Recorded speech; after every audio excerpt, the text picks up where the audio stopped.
Alrighty. Hey, what's up, everybody? Gonna give it a minute for people to join.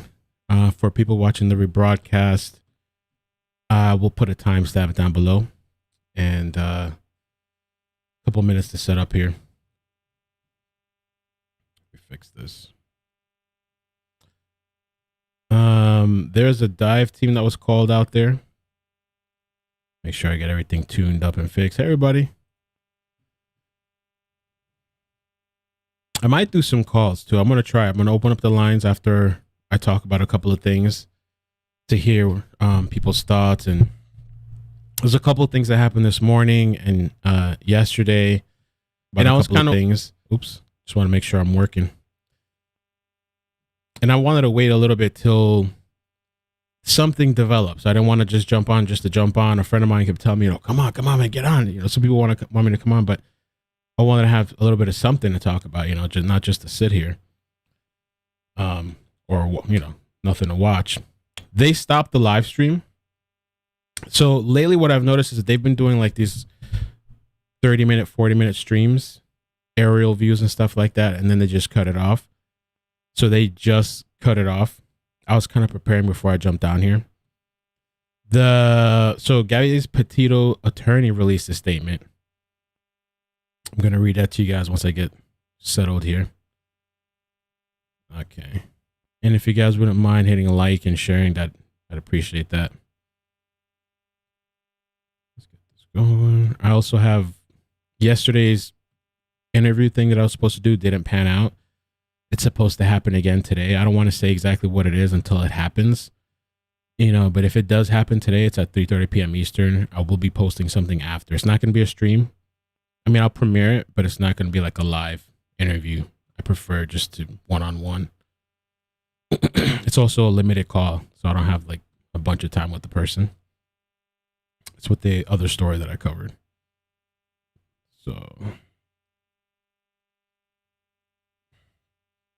but like I was saying yesterday, man, with Brian, bro, there is a bunch of sightings everywhere. Everywhere. I see all kinds of things every day popping up.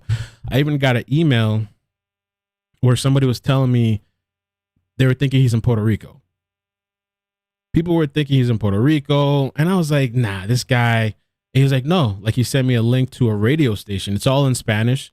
I was thinking if people are interested, I could dub it, but I'm not even sure it's worth the time, but people believe that he's in Puerto Rico. There are some people say he's in Mexico. But the Puerto Rico thing, there was a radio station that sat for like 40 minutes and they did a whole show about it. That I don't know. But I didn't see any pictures or anything about that. Terry Zaleski, thank you for the super chat. Thank you for the coverage. Check out New York Post article on Pinterest account. And we're actually going to look at that. So let me share this out.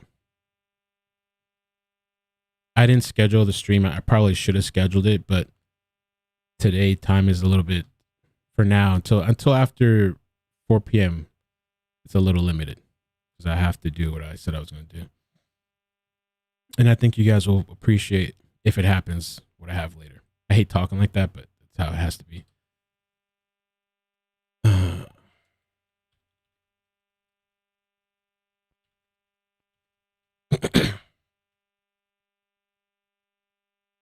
Let me put this in here.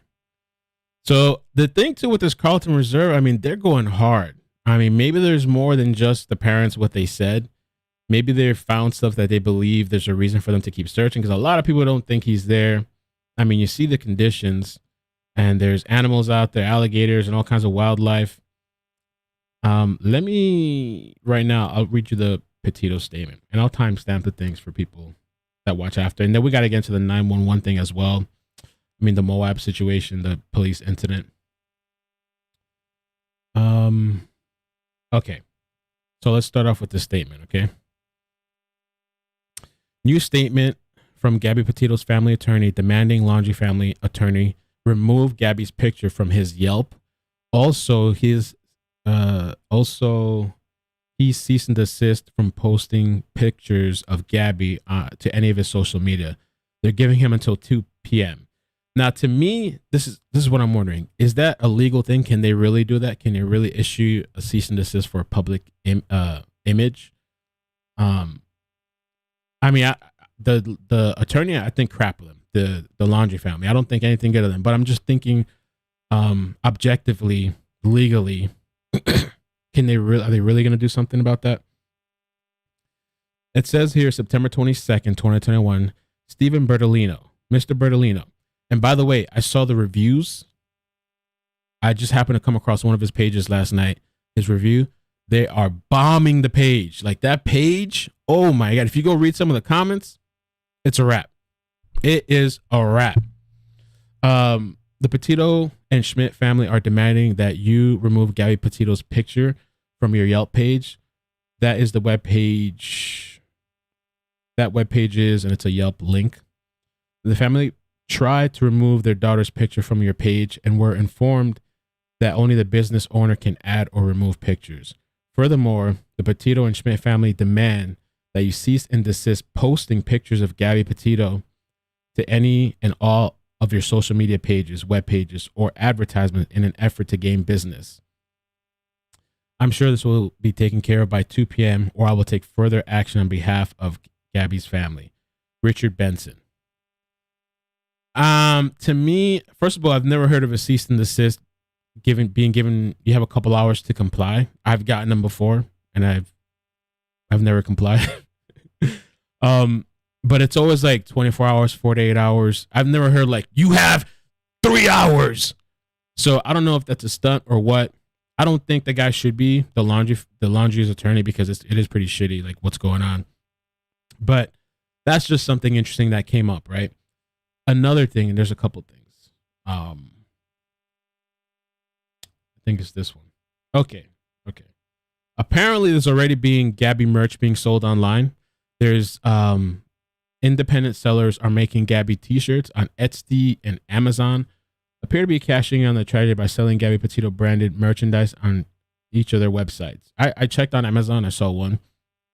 You know, people, that's how those people do. So a search for Petito's name on Amazon brings up at least 4 items for sale related to her disappearance. 3 of the items are listed by the seller, Shanzi. Probably somebody, can I say it? In China. A third-party apparel. Oh, and that, there it is. You don't even have to read the stuff. You know it. You know how that stuff rolls. Apparel merch that appears to be either based in or linked in China. Shanzi is selling black cotton t-shirts for both men and women that retail for $12.98. China's taking over. They've been taking over, but that's a whole nother thing. The t-shirts come in a range of prints, which include images of Gabby lifted from her Instagram page. Damn. And the words #FindGabby or praying for Gabby. The right thing would have been to do like offers a percentage or something of the proceeds to, I don't know, like the GoFundMe or something like that. But, you know, especially if it's based in China, even China's watching and, you know, they know what's going on. The other thing before because I'm going to open up the lines early on in. The other thing. There was this police statement released, right? I did a video yesterday. I read the entire thing. All right. And I think we should listen to the full 911 call. When I released the video, it was from Fox News. And for some reason, they only released like 40 or 50 seconds. I don't know why. What is the point of posting a 911 call if you're going to release 30 or 40 seconds? But that's what they did. It's about 2 minutes long. Let's listen to that. Brian Enton, because we spoke about this in the video, and it was a thing of controversy in the chat, which is, it's actually not bad. What I've been learning, you know, people going back and forth and actually talking about something is better than talking about nothing, I guess. So, people are wondering if this person that called in this particular 911 call is the same person that made the police statement. Some said it is, some said it isn't. At first, Brian was saying that it is, but then he called the Moab Police Department, and we're not even sure now. And they did say it was 2 witnesses. So let's just play the 911 call. Right on the corner of Main Street by Moonflower, and we're driving by, and I'd like to report a domestic dispute. Florida with the white van, Florida license plate, white van, gentleman, Where's it at? 5'6" beard. They just drove off. They're going down Main Street. They made a right onto Main Street from Moonflower. Or what were they doing? Cooperative, but what did you say? What were they doing? We drove by and the gentleman was slapping the girl. He was slapping her? Yes, and then we stopped. They ran up and down the sidewalk. He proceeded to hit her, hopped in the car, and they drove off. Okay, you said it's a white van? White van. I can give you the license plate if you give me one sec. Hopefully I that's took a better. picture of it. It's something, a bad habit I do is talking over videos. I need to work on that. They've told me that. So let me take it back a little bit. Okay, you said it's a white van? White van. I can give you the license plate if you give me one sec. I took a picture of it. What kind of white van? Like a big one? It was a smaller van with the license plate of, it was white, Florida license plate QFT G03. It was, the make was a Ford, model was Transit, black ladder on the passenger side. Black ladder, passenger side. White Ford Transit. White Ford Transit. Okay, what's your name?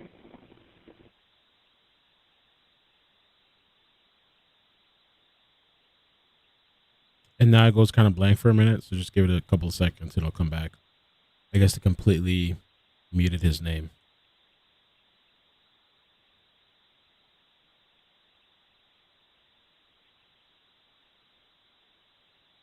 And where did they, so they turned, they headed south on Main Street from Moonflower Market? Correct. They made the right turn. Oh, so they went north. North. Yeah, sorry, I'm not from around here. Okay, so you're right there by the post office? Right across the street, yep. Okay, and when they turned onto Main Street, they went right or left? Right. Right, so they went north. North on Main. All right, I will let somebody know. Thank you. So that was the 911 call. And so the 911 call states that, and maybe this is just different perspective, and it also sounded like he said he was driving by, but he said that Brian was hitting or slapping Gabby, and in the statement it says that Gabby was punching and doing all this stuff. We already read the report. And there was a lot of conversation about that. So I wanted to officially post here what Brian said, because he called the police department. For everyone asking whether Chris in the witness statement is the same Chris on the 911 call, I just got some clarity. I spoke to Moab police. It's a bit complicated. They explained that Grand County Dispatch took the 911 call and Moab police took the witness statement. So, like, I guess two different entities. Police could not tell me whether it is the same person or not. They say the only way to figure it out would be to compare the records. The problem is the records from both entities are redacted. In the 911 call, they silenced the last name. I didn't even hear Chris in the 911 call, but maybe they said Chris. And in the police report, they redacted the last name. So at this point, I don't think there is a way to know for sure. So I don't know, bro. Is it two Chris's? Is it the same person or not? If it is the same person, it sounds contradictory. If it's not, then maybe it's just the other person that called. I have no idea, but I'm just presenting, the information to you guys. Oh man, this is crazy too. Check this out. And I don't even know what to think about this. I'll put it in full screen when we need to, but for now I'll keep it like this just to protect us. Announced today that an autopsy has confirmed that the body found in Wyoming is that of missing Gabby Petito, that's true. and her death is being labeled. Why is there a dive team there? I have no idea. Thank you, Lakeside. I appreciate you coming back. I have no idea. I'll try to look up if they have more information about that. Maybe Brian can answer that. Brian has been on point. He's on Twitter. N10. And a lot of people think, and I saw the comments too, people think he killed himself. People think he offed himself. you know? A homicide. Meantime, the search is intensifying for her fiance, Brian Laundrie. Just yesterday, police said they had exhausted all avenues at a nature preserve near Brian's Florida home. But today they were back out using special gear, including a swamp buggy. Stephen Fabian reports. Police and FBI agents are returning to the nature reserve where Gabby Petito's fiance may be hiding. It's a manhunt by air and swamp buggy. We're about 10 feet in the air on top of what's called a swamp buggy right now, and you can see why it has that name. This thing goes through anything, mud, muck.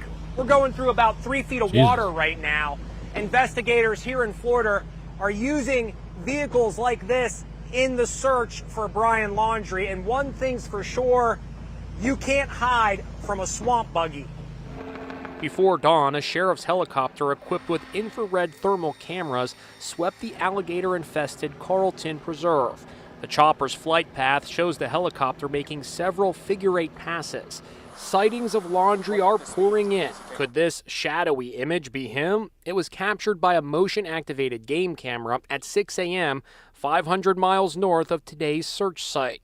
The Laundrie family, attorney Stephen Bertolino, tells Inside Edition, Laundrie's parents are concerned about the well-being of their son and cooperating with Not concerned about Gabby, but their son. investigators.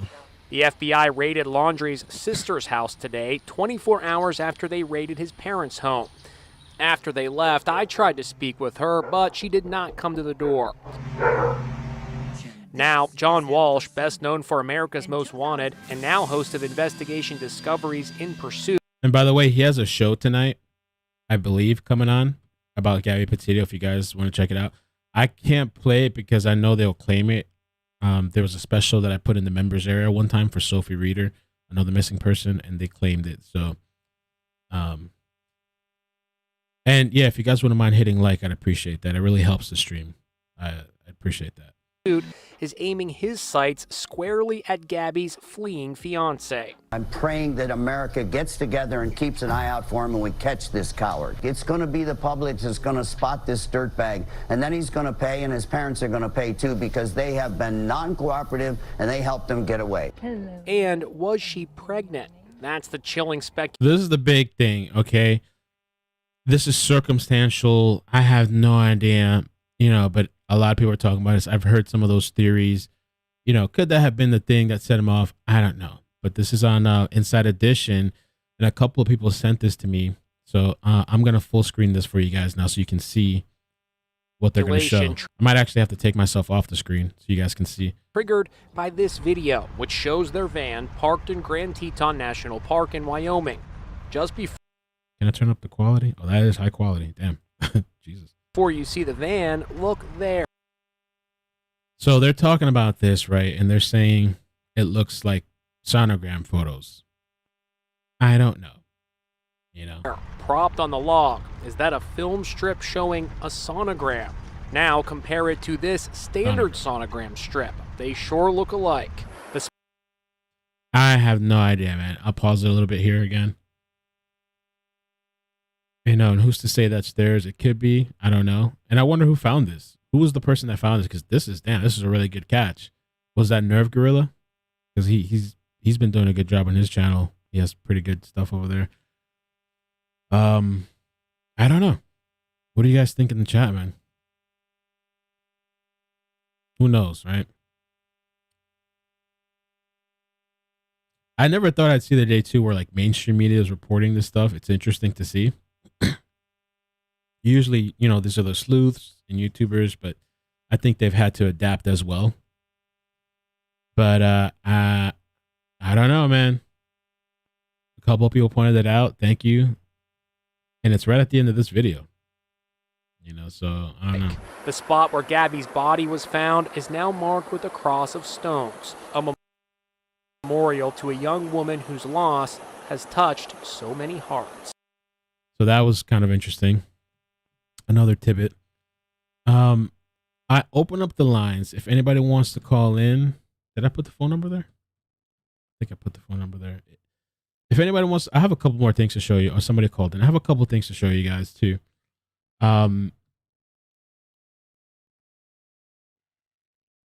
So we got the Gabby merch being sold online on Amazon. China's already put their hands in this. Supposedly, Brian changed his Spotify according to the sleuths. Internet users fascinated by the case insist that they have proof that Brian is still updating his number of social media platforms. Let me zoom in a little bit. They claim that the Florida native created a Spotify playlist called Self-Consumption shortly after Gabby vanished. Online sleuths now allege that the playlist name has changed to Nomadic Statik, which is the name of the travel YouTube channel, which Brian and Gabby created. Another claim is that Gabby's fiance has been unfollowing accounts on Instagram as the number of his people he is following has decreased. However, this could be explained by other accounts blocking him or private accounts unfollowing him. So yeah, I don't know, that's verified or not as far as the whole he's active on there. I also heard things about the whole water thing, Watergate. I don't know what kind of name we could come up for it. That he supposedly went on. The thing with that, I seen this clip that people have posted online. I forgot where. I had it somewhere. It's like a 2-second clip, and you see water. Okay, and they claim that it's from his Instagram. My only problem with that is, one, I saw people saying they never got a notification that follow him. 2, let's say he did go live by accident. 2 seconds.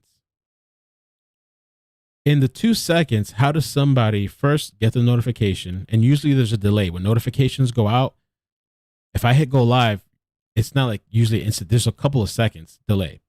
2,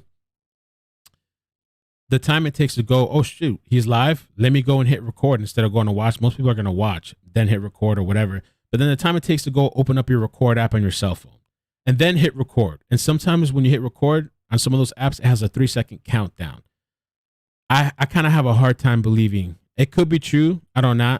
I have a hard time believing that video clip of the 2 seconds. Okay. But it's possible. I mean, I don't know. The other thing with the boat thing, people do in Florida, I feel like they do live off grid on boats. I've been to multiple encampments. I've been to multiple weird, awkward places. I've been to places where you think there'd be nobody there, and there's people there. Boat here too. A bunch of places. I'm not going to play this entire video because I think some people are calling in. But, I mean, I've been to multiple places, multiple boat coves, and I was with a friend there. We were there for a different woman that went missing locally.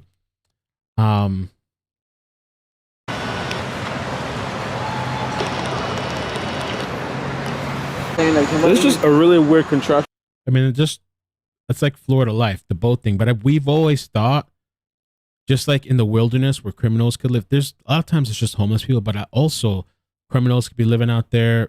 The P word people could be living out there as well, off the grid. With a cooler inside or something. Anybody could just have their... I wonder if they have... I mean, it could just be regular people, but I'm sure there's people that just live off. Like he's recording me. But that's just interesting. I mean, what goes on over here? I've been here at nighttime too, in the same spot. I've been in places at night, walking on A1A. Anybody that's in Florida, A1A Ocean Drive, a busy ass road, out of nowhere. I just want to see what this maybe is. It's normal. There's just these boats everywhere. A boat. These random boats, right? I've been to all kinds of spots. The last time when there was a body found recently in South Florida, I went to a canal area and I went exploring. This guy was literally across the same canal where a body was just found. Like, I think it was the same. I got there the same day. There's this weirdo laying out in the field like this. And I'm like, hey. And he's like, oh, hey. I'm like, there was a body found around here, right? And it's like, oh, really? He got, for some reason, some people were kind of saying maybe he had something to do with it. This dude packed up his stuff really quick. He gets in like this boat, if you want to call it that, whatever that contraption is. And he rides back to the other side of the canal, and he had his vehicle parked. I don't know if people just go out there to just get high or just chill or whatever, but he wasn't. I don't know if he's homeless because he has a vehicle, but he goes back to he dipped out. He left. As soon as I said there was a body found. I mean, I don't know if he knew about it. Maybe he was just freaked out. Let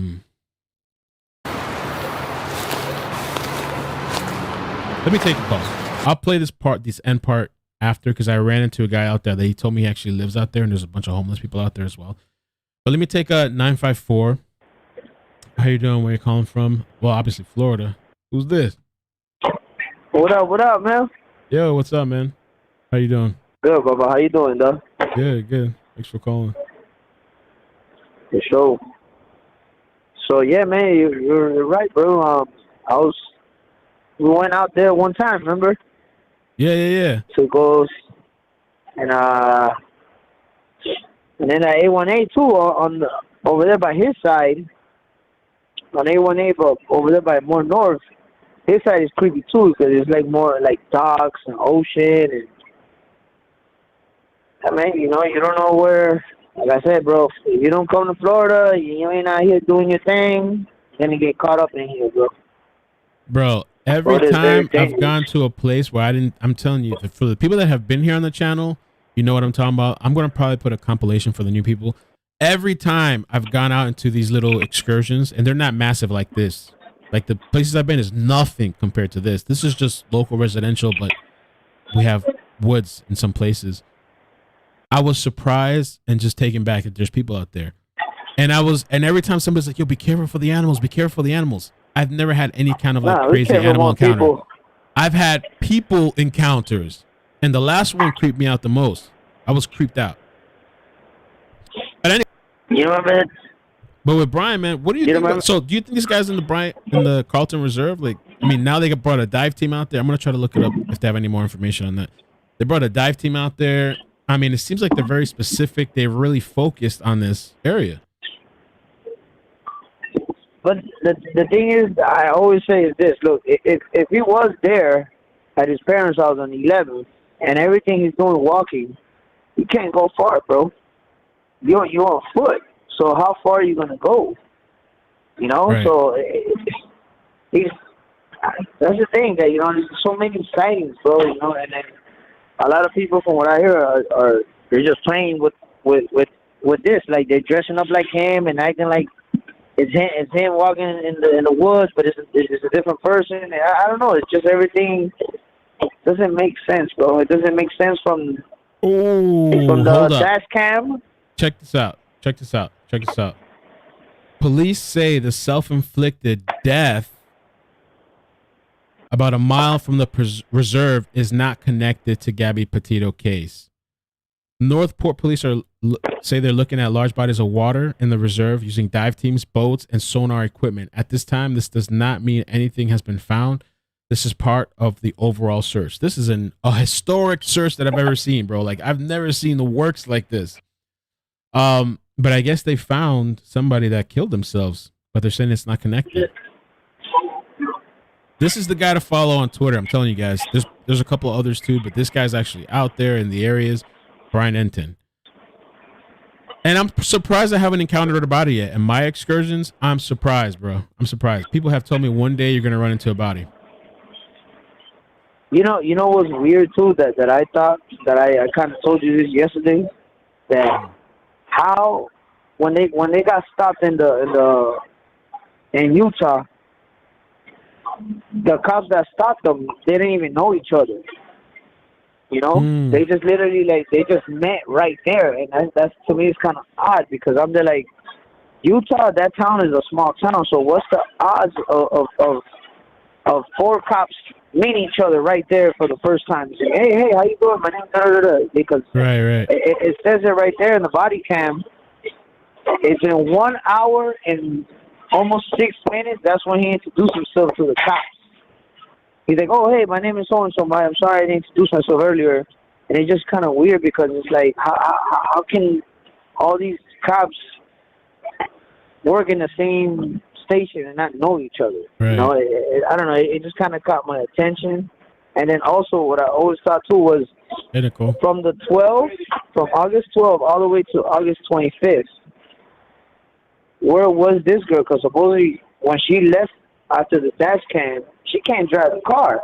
So let's say she drove the car for 24 hours. Where did she go? You know, it's like... Right after the police. What did she say? What about the van? Like, she said something, right? Like, did she say she can't drive? Or what was her words? She said, she's like, I think she said that I don't think she said that she can't drive, but she says that she can't drive it, I guess, in a place where there's a lot of traffic and she doesn't know really where to go. You know, she's not from there. You know, right. and I'm guessing all the time that she does go on a trip, the guy is the one that drives. So it's like, I don't know. I just think you put this girl in a predicament where this girl can't drive, and you just diagnosed the case, right? That the case was what was it? A domestic dispute because of a mental illness. So if you diagnosed her right there with something mental, and then you let her drive, that's not a good part, bro. You know what I'm saying? That's not a good job in the law enforcement, bro. Because you're deciding this by your own action. David said, "I don't usually drive the van." Okay, thank you. See, I usually don't drive the van. So where the fuck was she all this time for those couple of days or whatever? Silvio, you know, thank you for the call, bro. I have to because there's multiple people calling, but I appreciate your call, bro. I'll hit you up. For sure. Yeah. Thank you, man. Bye. All right. That's my friend that's gone with me on a couple of excursions, I guess. But let me take some calls. I limited the calls to 10 calls on the line, so I don't have a bunch of people waiting. But and I might set the limit to like 3 minutes or something from now on, so we can get through the calls. 905, how are you doing? Where you calling from? 905, are you there? Might be a little delay, so I'll give him a second. Oh, can you hear me? Can you hear me? Yes, Sorry, yes, I had yes, my I hear mute you. on. It's okay. I'm calling from Canada. Canada, hi. Thanks for calling and watching. Thanks. Reason why I'm actually calling is if you look at the video of the car, of the red, white, and Bethune driving, look about before you start seeing Gabby's van, you'll see those landmarks on the ground on this left-hand side. There's going to be 2 more prior to the one that was caught with the sonogram on it. Okay, let me pull it up. So they're kind of like landmarks there. Oh, there's landmarks. Okay. Yeah, but they do look like sonograms, so it could have been from other people also doing it. That's what I was wondering. One of them has 2 pieces on it. Yeah, but there, a bunch of us that are like into intuition and whatnot, we do think that she actually was pregnant, but again, that's all speculation. And also it was apparently Fox News that was the one that picked up on it. Now I'm not sure if they got it from somebody off the internet, but they're the ones that broadcasted it and kind of showed it all. Okay, awesome. Thank you. What do you think about all the sightings? Do you think there's some fake ones, or do you think some people are just making things up? Do you think even maybe Brian's family or his friends or somebody's putting out fake sightings to throw people off? Okay, getting into that fake sightings. Yeah, I think that he's actually still alive. I think he's too much of a coward to off himself. If he does, it's going to be by a slip, by accident, and he didn't want to do it because he's too scared to do it. Unfortunately, I know his kind very, very too well. Right. But I think that the parents and him, because they had that 11 days to do as they wanted, without being under the radar, I think that they set up fake scents in that forest. So that way they would have his scent in the forest. That's my theory. And if anything that they're going to find there, it might be evidence that the parents tried to dispose of or he tried to dispose of. That's the only thing I think they'll find there. I personally don't think that he's in there. All right. Thank you. I appreciate it. Thank you for calling.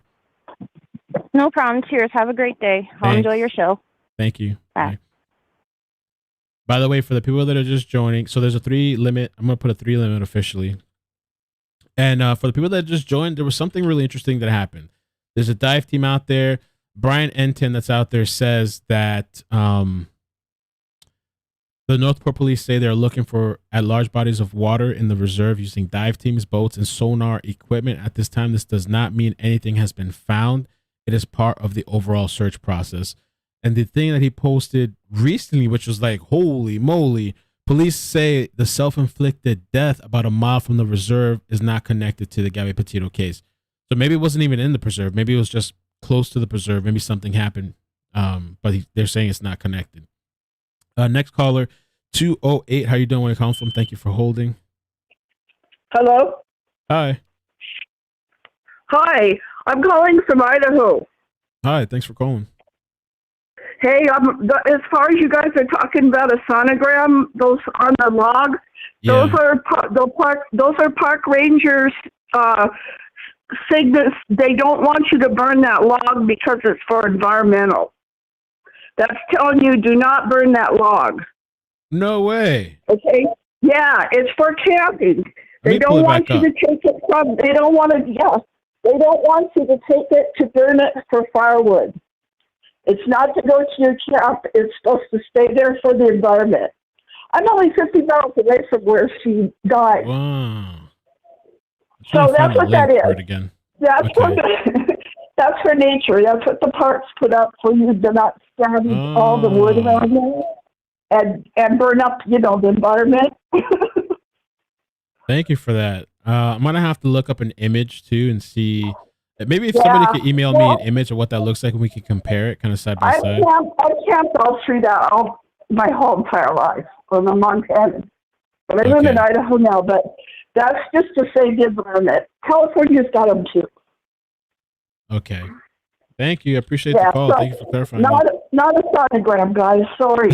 Let's don't make it any worse than it is. All right. Thank you.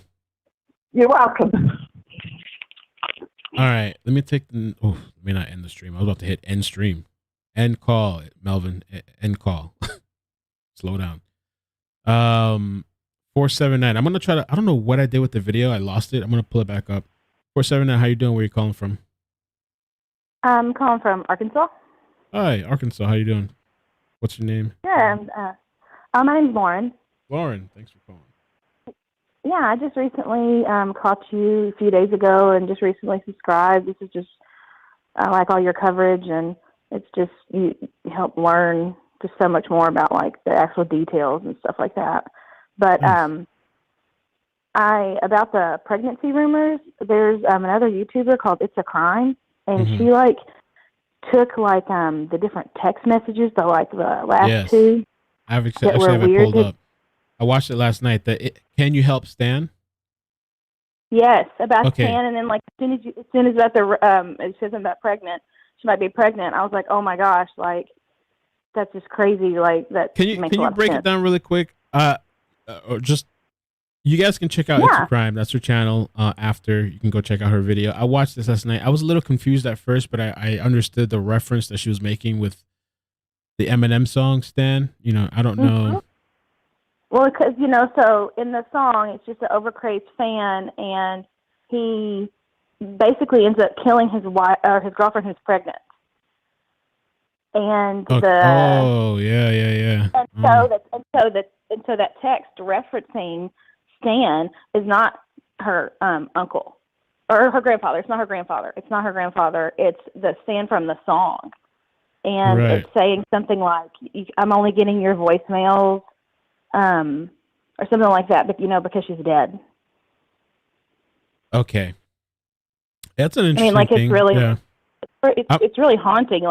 And she said something about like the Yosemite thing has to do with something from Fight Club. Like, it's really interesting how the Fight Club reference too. Yeah. Okay. Well, thank you. I appreciate that. Yeah, no problem. You take care. Thanks, Lauren. Take care. Bye. Yeah, that video was interesting. At first, I was kind of lost and confused. I'm like, what's going on? But then I kind of understood towards the end. But it's worth checking out. 941. How you doing? Where you calling from? Hey, can you hear me? Yes, sir. How you doing? Good. I'm calling from Venice, actually about 10 minutes away from where they're searching. Okay, cool. Oh, I just had a thought that I might be reaching here, but just a thought that I would put out there and maybe get your opinion on it. Okay. So between Port and where they're searching now, there's a ton of traffic cams. So would they have not tried to discredit the fact that it was him even driving the car out there by looking at traffic cams? That's a good point. Yeah, I would think so. I don't know what the roads are like from his house. Like how far this Carlton Reserve is pretty close, right, to his house? Yeah, so from where he was in Northport to where that is, it's probably about 30 minutes if you don't take the highway. Minutes.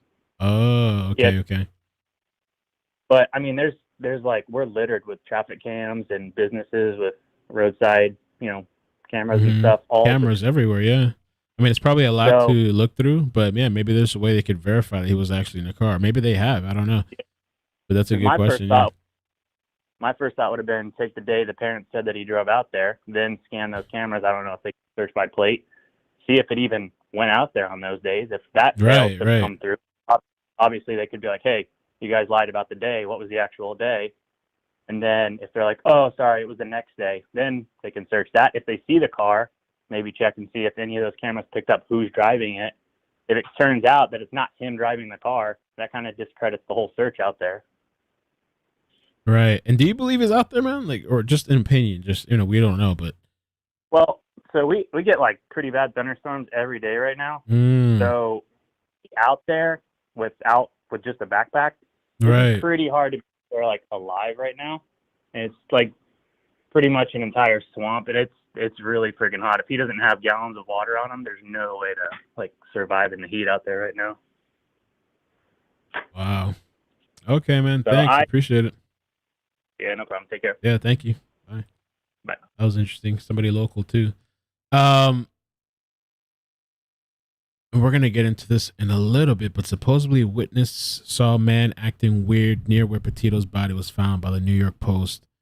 Another van life camper believes she saw Brian Laundrie acting weird near the site Gabby Petito's body was found discovered in Wyoming, and claims she tipped off the FBI to her remains. Jessica Schultz, Synchronicities Schultz, a graphic designer who has been living in a camper for over 4 years, told the San Francisco Chronicle that she got caught behind a slow-moving white van near Grand Teton Park in late August. When she passed the van, she said she noticed a generic young white guy behind the wheel alone in the vehicle and notified the feds Thursday about her sighting when she heard about the search for the missing Long Island native.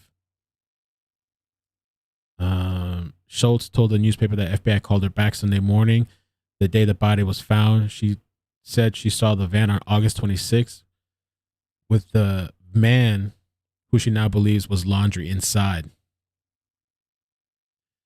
4 days before Petito supposedly last had contact with her family on August 30th, which I guess they're going by text. Schultz said she saw the white van again on the 27th and possibly the 28th without anybody else around. He was just acting weird, she told the Chronicle on Monday. When you're out in the middle of nowhere, your hackles go up when you see something that's out of the ordinary. Oh, so she has a TikTok. Okay, so I'm going to take some more call. Oh, this is a couple of YouTubers I think have covered this. I'll play it for you guys in case you missed it. Let me take the next call and then I'll play it. Oh, somebody's been holding for a while. Yeah, 917, how you doing? Where you calling from? Hey, I'm Sarah, and I'm calling from New York City. Hi, Sharon. How you doing? Thank you for calling. Thanks. I am an immunobiochemist, and I also have a lot of expertise in surveillance and stuff, so I have a bunch of points to make, and if you think that they're not good, just cut me off at 3 minutes. Otherwise, I think they're pretty good to talk about, even if I go over 3 minutes, if that's okay, because I do have ADHD, and I actually wrote things down to go over everything. Okay, all right. Okay, just in no particular order. First, the baby. If there is an actual baby, and I don't go by conjecture because fuck that. I'm an immunobiochemist. You go after DNA. If there is a baby, the DNA of the baby should be with the body. So if they're doing any kind of correct autopsy, they should take the DNA of the mother and DNA of what? They should be able to find out with an autopsy if she was pregnant or not, right? Yes. Oh, absolutely. Another way they could have, they didn't even need body parts or anything to ID the body. All they needed was a sample of DNA as a reference, like from her toothbrush, because when we brush our teeth, we basically exfoliate live cells. And compare it to any sample, even if it's just a fleck of skin, to hers, that would have ID'd the body immediately. Or take DNA samples from her mom and dad and then do paternal-paternal tests, which immediately would say that was her.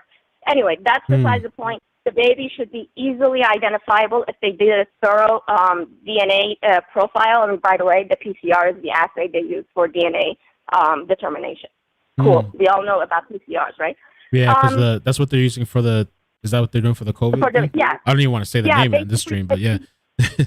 Yeah, basically a PCR assay, what it does, it identifies DNA, amplifies it so you can read it, and it has a 99.99999% accuracy. Okay. Yeah. That's why we use it in disease identification, because if we miss it and cause a pandemic, then everything's fucked. So that assay is very robust. Okay, aside from biochemistry, we have I have a severe problem with the way the police handled the 911 call, the talking to her, and then the write-up. I have anxiety, and I also have borderline personality disorder, which makes me incredibly high stress and emotionally dysregulated, especially when I'm under pressure and I'm scared. No, I've been where she was standing and crying. Like, I know that state of mind. And you do not leave a person like that alone, let alone putting them in a car. Do you think she would feel more safe in a car or in a hotel? Well, in a hotel, of course, yeah.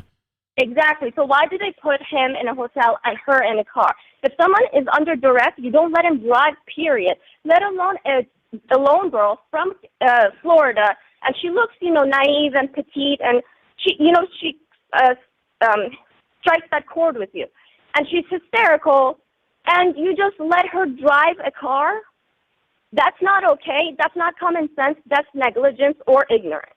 And I come from New York City. Here we have issues with brown bodies. Like, you don't understand how easy we get away, like white people get away with shit and brown people get arrested for shit.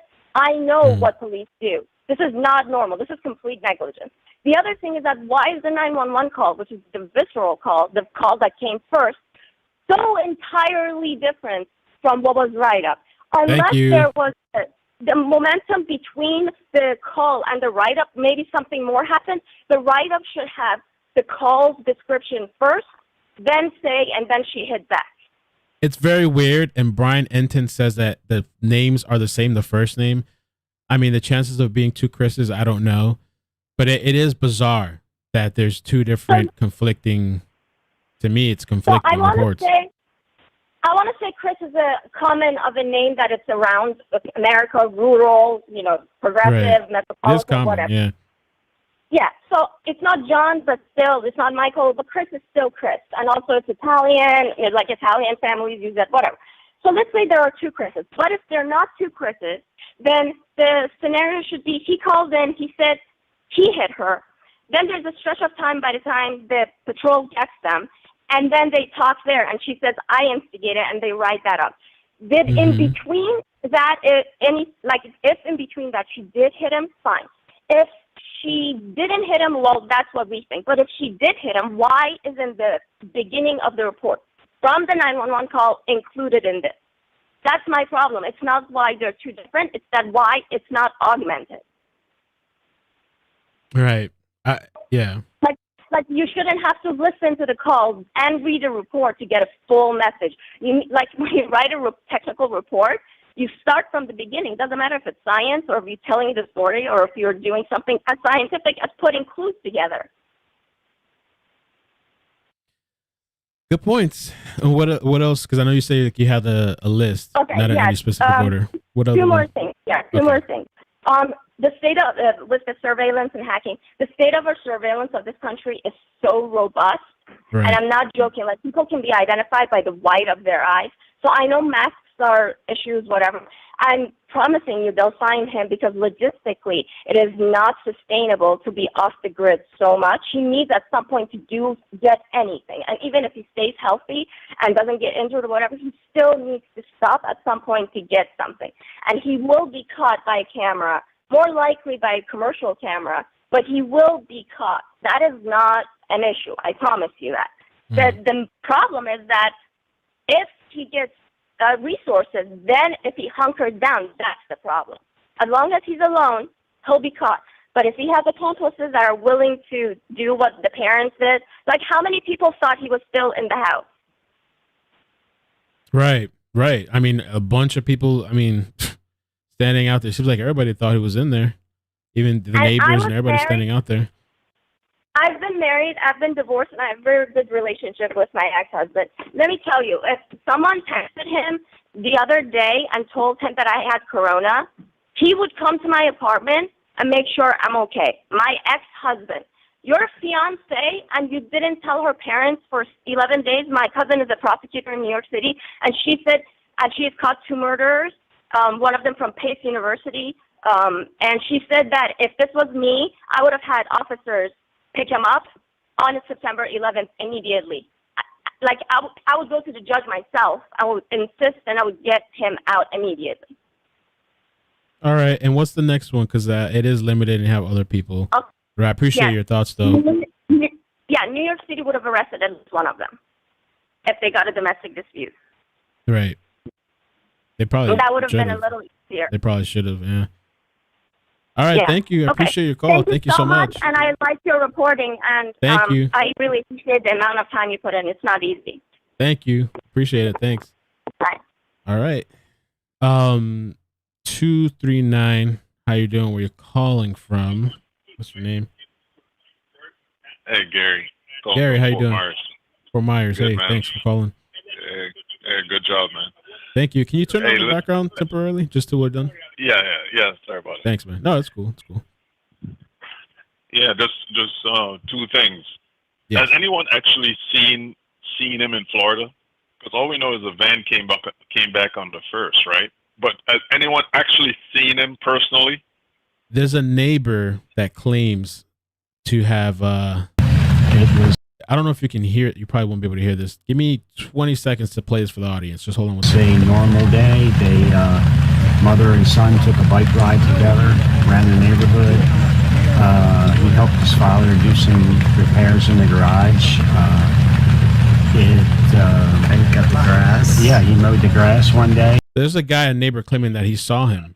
That this guy was just helping out his dad and I think mowing the lawn. Just grass. like the YouTuber posted this. Let me just say her name. Michelle After Dark posted that. Somebody posted it on Discord, but supposedly a neighbor had seen him. But besides that, I don't know anybody that's really seen him.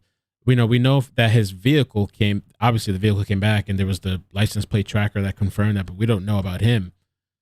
Right. That's the thing. I don't even hear the cops saying that they saw him or tried to talk to him. Right. And the second thing was I saw something interesting on Grizzly Books True Crimes channel. That he actually put new stickers after it came back from Florida on the van. Those stickers weren't there that we saw in the Grand Tetons. Oh. The actual different stickers are on the new stickers are on the van now, on the back. When was the time frame of that again? She posted that 3 hours ago. Like it was today? Yeah. Okay, I think it's this video. I don't want to play people's video because I don't know how they feel about certain things.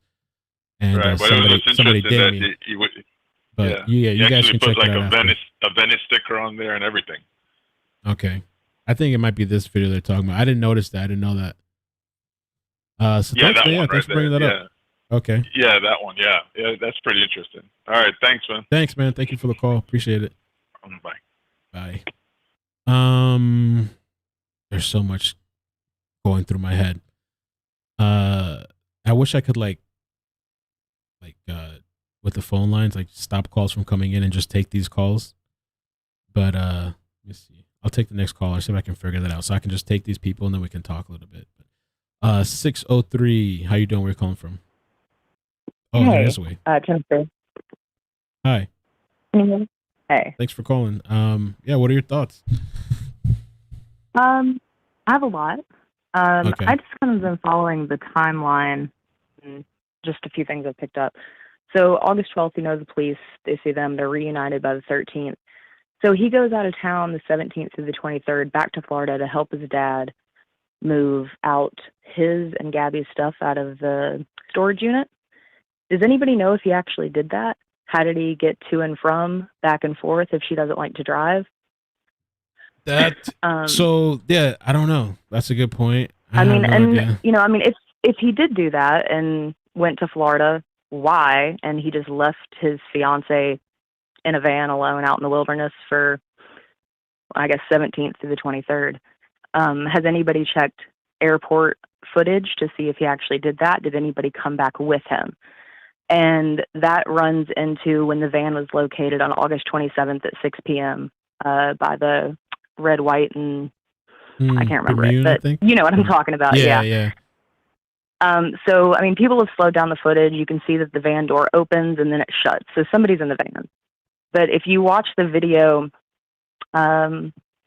quite a few feet before you can even see the van. If you look out into that open clearing where they ended up finding her body, you can see somebody out there. They're in a black shirt. They're crouched down. They're moving up and down. I don't know how people have missed it. It's so obvious. But if someone's out in the field and someone closed the van door, then there's two people. Somebody put in the chat too, as far as like that time period that he supposedly flew.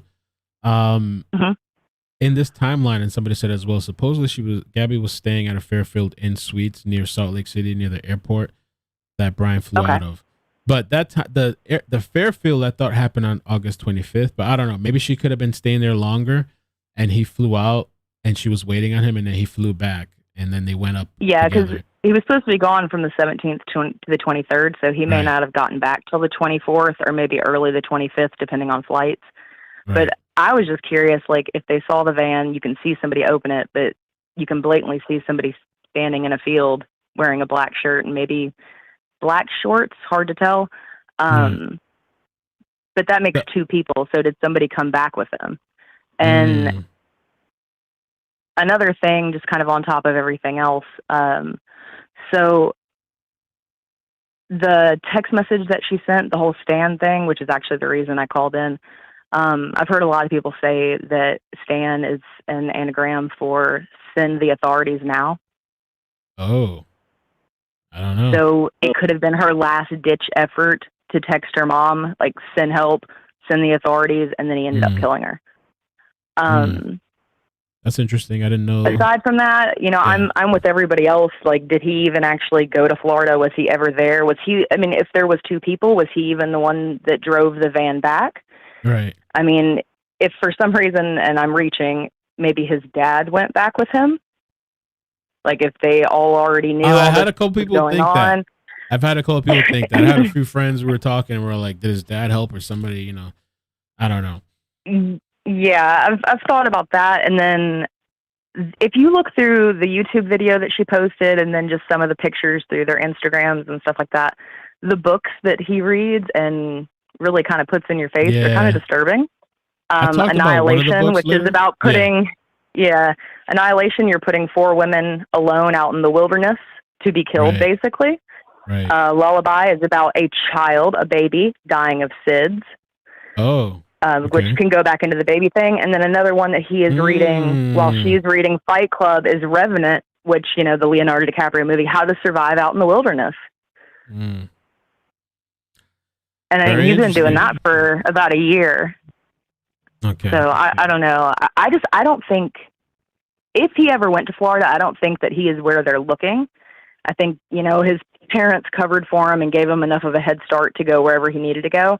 But I mean, even the name of their Instagram, it's Nomadic Statik. He's nomadic, she's static. At the very beginning of the video, she flat out says, I don't go outside.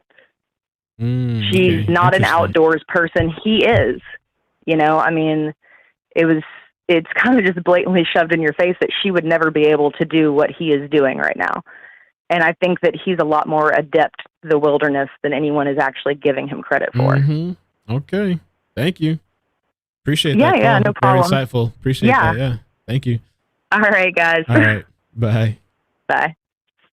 So what I did, guys, there's a way apparently I could suspend new calls. So I'm just there's a couple more people. There's 8 actually. I'm gonna take their calls. And I suspended it because I don't want to have to like hang up like last time. So let's try to take these calls as well.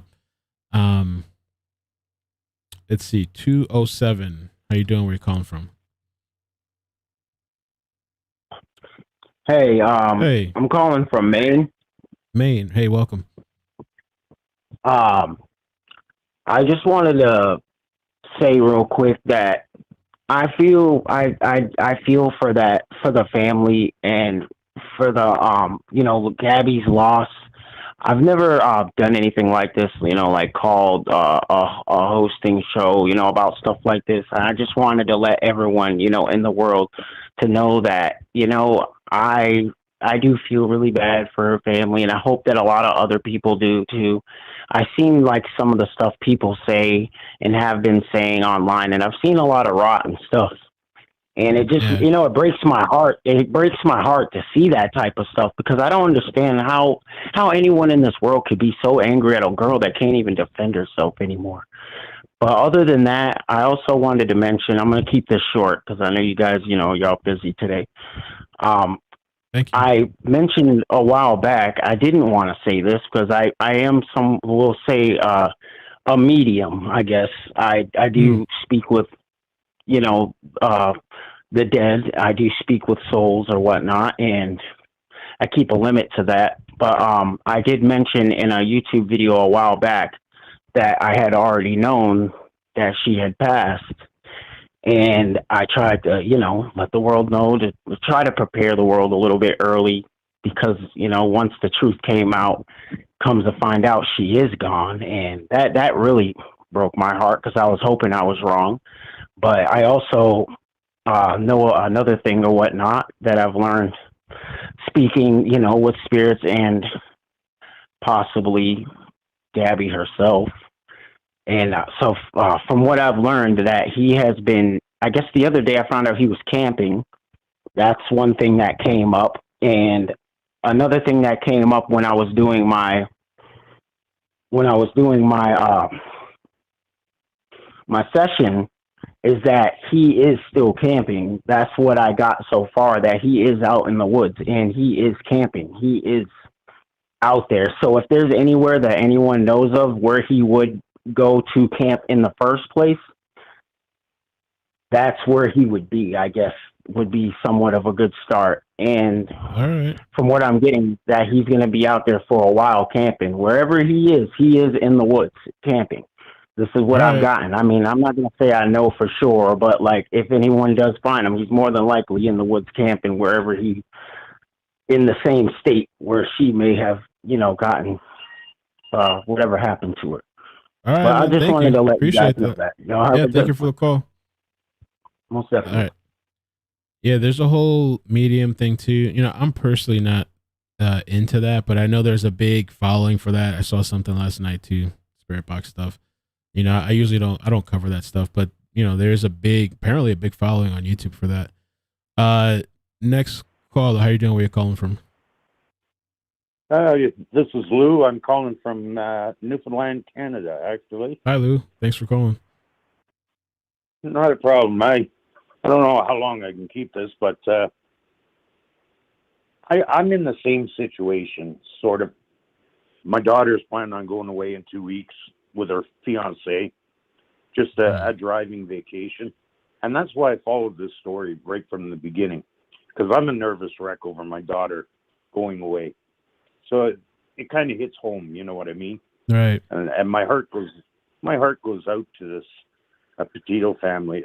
Like, that's the last thing you would ever want to deal with. But I'm not a conspiracy theorist or anything, but right from the get-go, the police stop did not seem right. She should have not have been left with the van, either a hotel with some kind of accompanied by another female, a cop. She should have been, or take her to jail and, set her up real good. But you might have been able to talk to her. She might be here today. The other thing, he came back to Florida with the van. If you notice on the videos, when the FBI was cleaning the place out, taking all the evidence, there was a lot of concentration on that shed also. But when they were taking out the evidence, you could see it coming out. Yeah. But you could see when they were taking the evidence out and putting it in the FBI van, I'll say, what could you take out of his home for evidence? When you really look at it, you can only take clothes or any electronics. And it just seemed the boxes seemed to be too large. And I spoke with John Walsh's station, or his phone line, and I spoke to WFLA and said what my thoughts were on this, that did he come back alone? They only said there's remains of a person that identifies as Gabby, did he, and not to be gross, but you know, with the way people are, you never know. Did he come back with any parts of her body? Right. That's what they're diving for now, because there's no way that man would live throughout the night. Who would be crazy enough to be on that preserve and step into water trying to put people off his tracks? You know what I'm saying? Like, right. I don't think he could survive if he went into the water. He was going to end it himself right there. And I strongly believe too that he is alive today. And what they found or what they think might be in that water might be parts of her or something. There's a baby now and all this. We have no idea. There's more to the story that we're not being told. But thank you, man. I appreciate it. I hope you he's not in tripping your that daughter. preserve. You don't think he's in the preserve? Yeah, but you don't think it is? I don't think. Nope. Nope. I don't even think he went in there to dump something. That's why they're concentrating on the water area. Other than that, you don't drop or see your son's vehicle and then take it away from him, leaving a note in it, and then a day later you take the vehicle back. Now, the parents are also behind, the help of this and know something. But I'm telling you, you're doing a great job with your show. Thank you, man. I appreciate I love it. Thank you for calling. And I hope that, the trip works out with your daughter. I have a 4-year-old, so I'm nowhere near that, but I just can only imagine when she gets older, because I'm kind of protective too. And, Yeah, I'm so overprotective. And I believe, you got a 4-year-old daughter. Cherish every moment. I have it, man. Everybody tells me that. They grow too fast. Yeah. Way too fast. And my daughter is not close by me. My daughter's 500 miles away. And she's doing great. But cherish every moment you've got, because they do grow up too soon and they do move on and continue on with their own life. Thank you, man. Thank you. Take care. All right. Thank you for calling again. Thank and you I for love sharing. what you're doing. Thank you. No All problem. right. I love what you're doing. Thanks. Bye now. Bye. So just 4 more callers, and then I'll talk about a couple more things to bring up. I suspended the calls because I just don't want to hang up on a bunch of people that have been waiting. So just 4 more calls. Try to stick to 3 minutes. 678. How you doing? Where you calling from? Hi, I'm Katie, and I'm calling from Atlanta. Hey. Thanks for calling. Hi. Hey. So basically, first of all, I just want to say I don't believe she's pregnant at all. Okay. Because I feel like there would be no way that she would know for sure and he would know for sure without anybody else knowing for sure, because it's not like she went to the doctor while they're on the road trip. But as a side note, my personal theory, and I know this is like not a popular theory, or it might be, I don't know. But I do believe that Brian is dead, personally. I know a lot of people are saying that he's too much of a coward to take his own life, but I also feel like he cares a lot about his image, and he would rather kill himself and end it all before having to come forward knowing the entire nation knows what he did. But basically, and in terms of his last few days and like the weird behavior with him and his family, personally, I feel like we know that there were about 10 days that Brian had come home, and he had come home without Gabby in her van. There's no way that the parents didn't ask any questions or know something, because if he had just said, oh, we just got into an argument and parted ways or whatever, he would have told them that, and then they would have probably, one of the several times Gabby's family called them, they would at least answer and say, we heard they got into an argument or something. But no, they knew to stay absolutely silent. And he lawyered up before she was even filed as a missing person. And attorneys, they're not cheap. Like, I feel like he had to talk to his parents about getting an attorney, because he's so young. I mean, I don't have reasons to believe he has, tens of thousands of dollars just stored away. So I do believe that they knew something happened that was serious enough that he needed an attorney as soon as possible.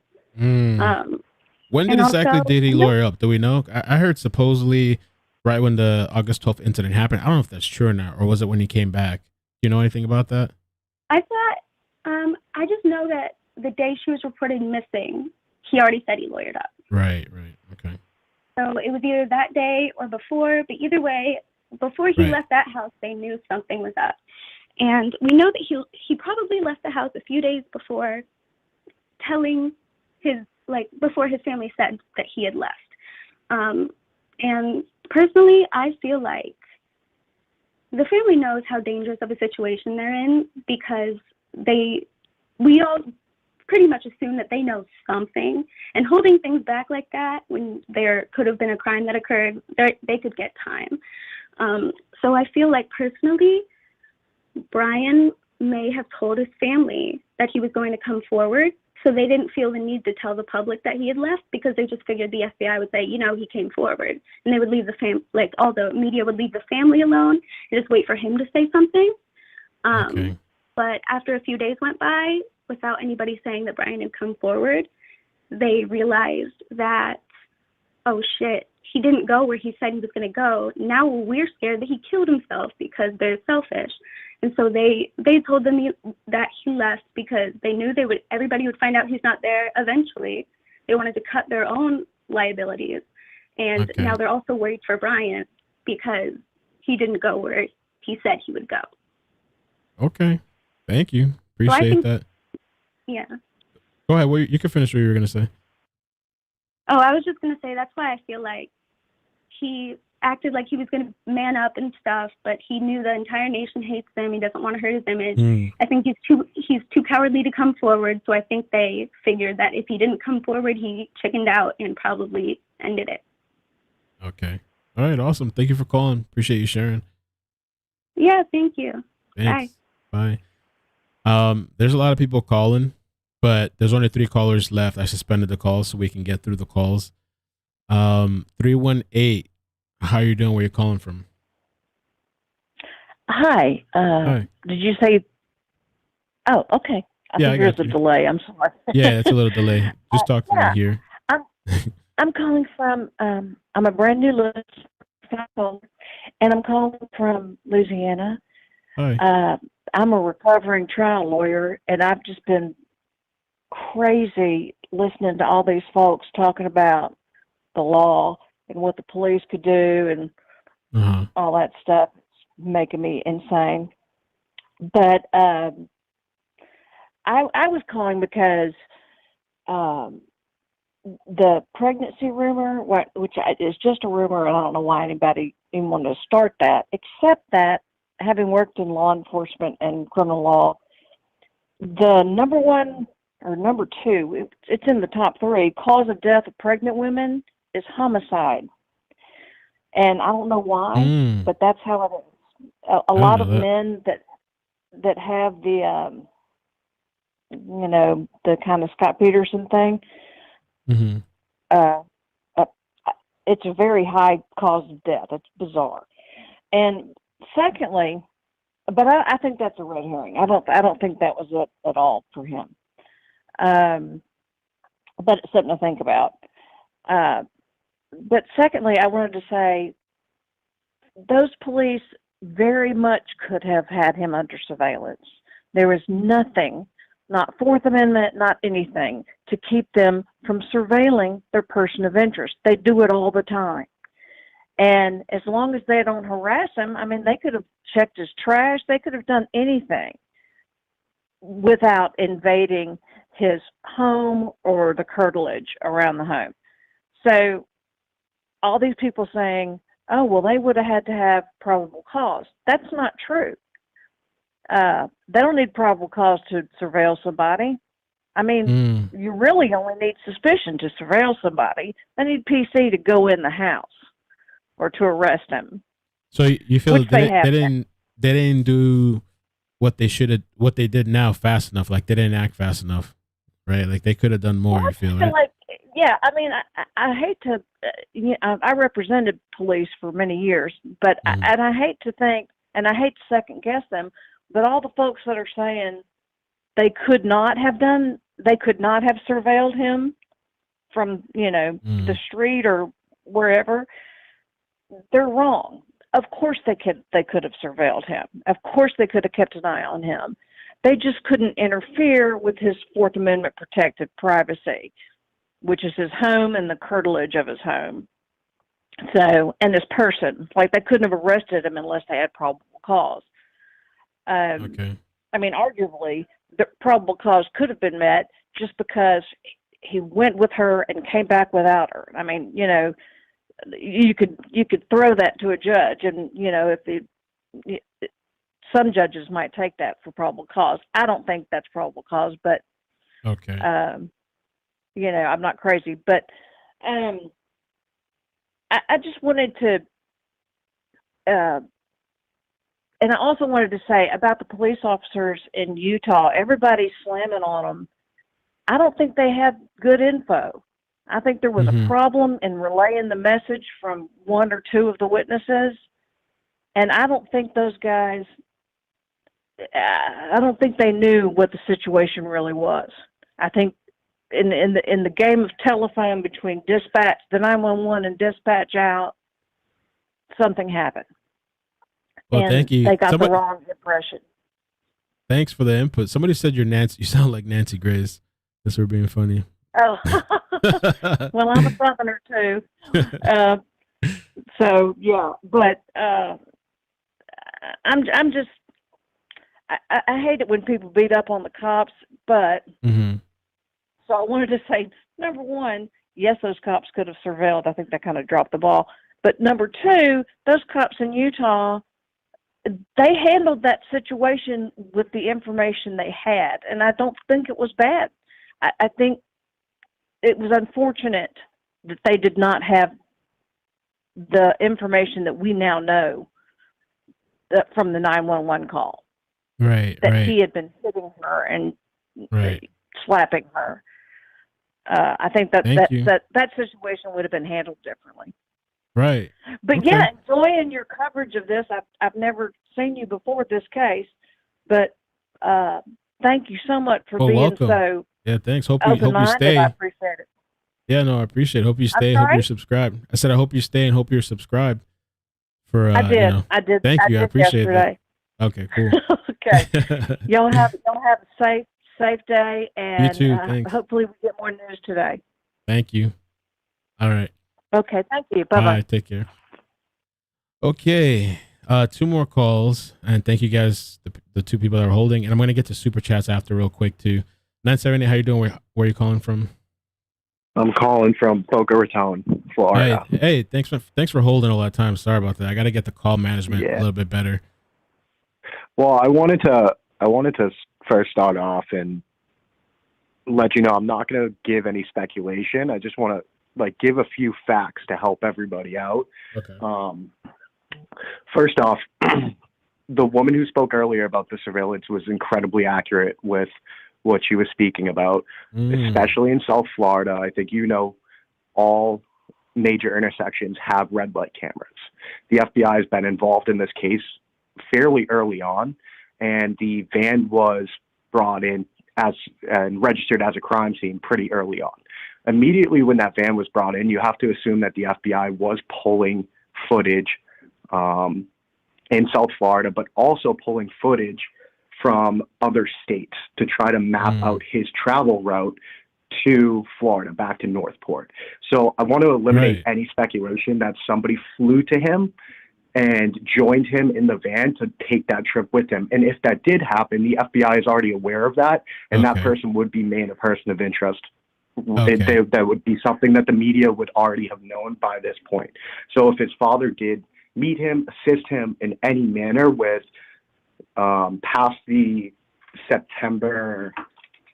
prior to September 1st, then his father or whoever that person was would be made a person of interest. Now, the last communication with the family is I'm a little bit skeptical on that. I think that was either him or her, like that individual said prior. Right. I think that's a good telltale sign of when this actually happened. I think it did happen prior to September 30th, because I don't think he made the trip back to Northport. He could make it back on September 1st. If it happened on August 30th, I think it most likely happened around the 26th to the 28th, because you have to look at the text message and the date of his arrival. If they found the body in Wyoming, it at minimum, unless he drove straight and didn't sleep, which I highly doubt he did, it would take at least a day and a half to 2 days. So my thought is it's probably the 28th, the 29th, the 27th, or the 26th when it actually happened. Now, there's a reason why the authorities of Florida Fish and Wildlife, the FBI, Sarasota, Northport, they're searching that area. I was going to ask and about that's that. That's again due to the surveillance. Nobody else drove his car. They would know if somebody else drove his car and parked it there. They wouldn't be exhausting all of this effort. Yeah, they're going hard. They're going hard. They're going extremely hard because they know that he was the one that drove that car. Now, the reason why they're searching in the manner they are and they're bringing dive teams in is because there is absolutely no way that he would be able to survive out there without any type of assistance. I live in South Florida. I know how hot it gets.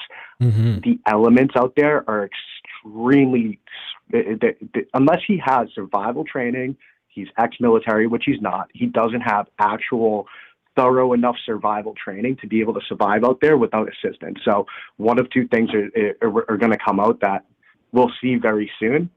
Either they're going to find his body because he took his own life, or he died from dehydration, natural causes. It could even be a snake bite.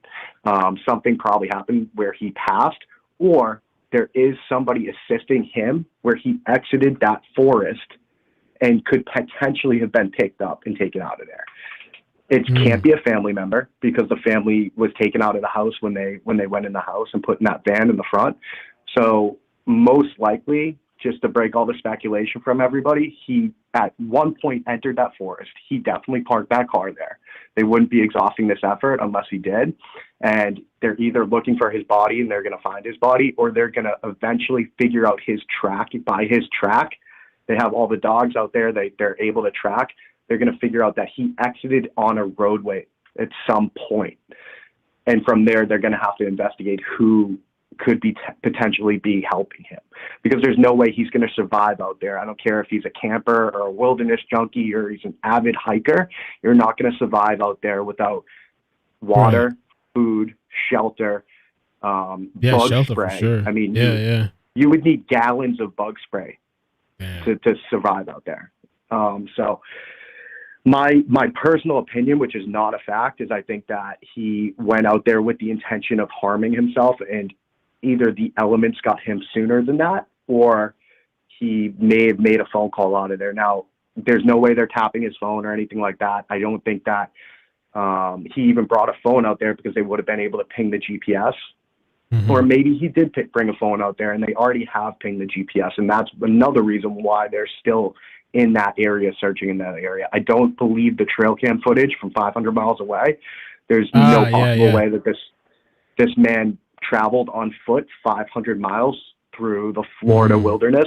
There's absolutely no way that happened, especially with the rain that we've been having consistently. It's the rain season. So there's no way. There was this crazy thing too, and I think some people are falsely putting out information, but on purpose. There was even some guy, I'm not even gonna I'm just wondering, because I see people going on about it, but not much. Supposedly somebody was claiming he was sighted in Michigan. I'm just like, how would he even get there on foot from yesterday to today if they thought they saw him in this other place? But this person, there's things you guys got to look for too. This person just made an account September 2021. Seems like maybe a troll or something trying to get attention. Just have to be careful. There's a lot of crazy stuff going around. Yeah, and there's a lot of speculation and like the pregnancy stuff. You take pregnancy ultrasound photos 7 to 8 weeks is the first time. They left on July 2nd, which means that those photos would have had to have been done either a week or two prior to them leaving. The family would have to have known. And I feel like that's something that would have came out by now. Somebody in one of the two families had to have told a friend, and that would be in the media by now. I don't believe the pregnancy stuff. I just think that there's too many people that would know of that happening for it not to be out in known knowledge where it's actually a set fact at this point.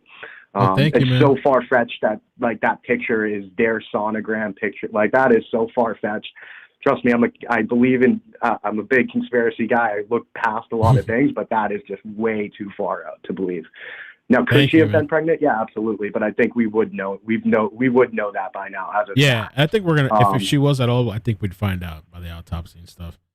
Yeah. Oh, without a doubt, we'll definitely find that out. I mean, we're all going to be watching some type of documentary on this on Netflix. Oh yeah, they already talked about that. They said it on CNN. They were like, wouldn't be surprised if there's something out. But thank you so much for your call, man. I appreciate it. Yeah, absolutely. Keep up the good work. Thanks. You too. Okay, one more call. I may open the calls after I get through updating you guys about the new stuff. There's something else that came out. At 3:00, which is 50 minutes from now, I have to get off because I'm supposed to do an interview. We'll see if it happens or not. If it's with a different story, and if I do it, I'll be uploading a pre-recorded video. So definitely look out for that. It's gonna be. I think it'll be interesting. Now, thanks, Momo. Sent me this. Brian Enton. So here's a couple of things. All right, let me just read this real quick, actually. So the Gabby Petito's family attorney demanded that the Laundrie family attorney remove Gabby's picture from Yelp. They sent a cease and desist. I mean, I don't know how, and I'm going to get to the super chat soup, but I don't know how, if that's even a thing that you can send a cease and desist for public pictures. And I'm not for the Laundrie family or attorney at all, but I'm just saying, objectively, and they gave him until 2 p.m. And so it says here, the Petito and Smith family are demanding that you remove Gabby Petito's picture from your Yelp page. The web page is so-and-so. The family tried to remove their daughter's picture from your page and were informed that only the business owner can add or remove pictures.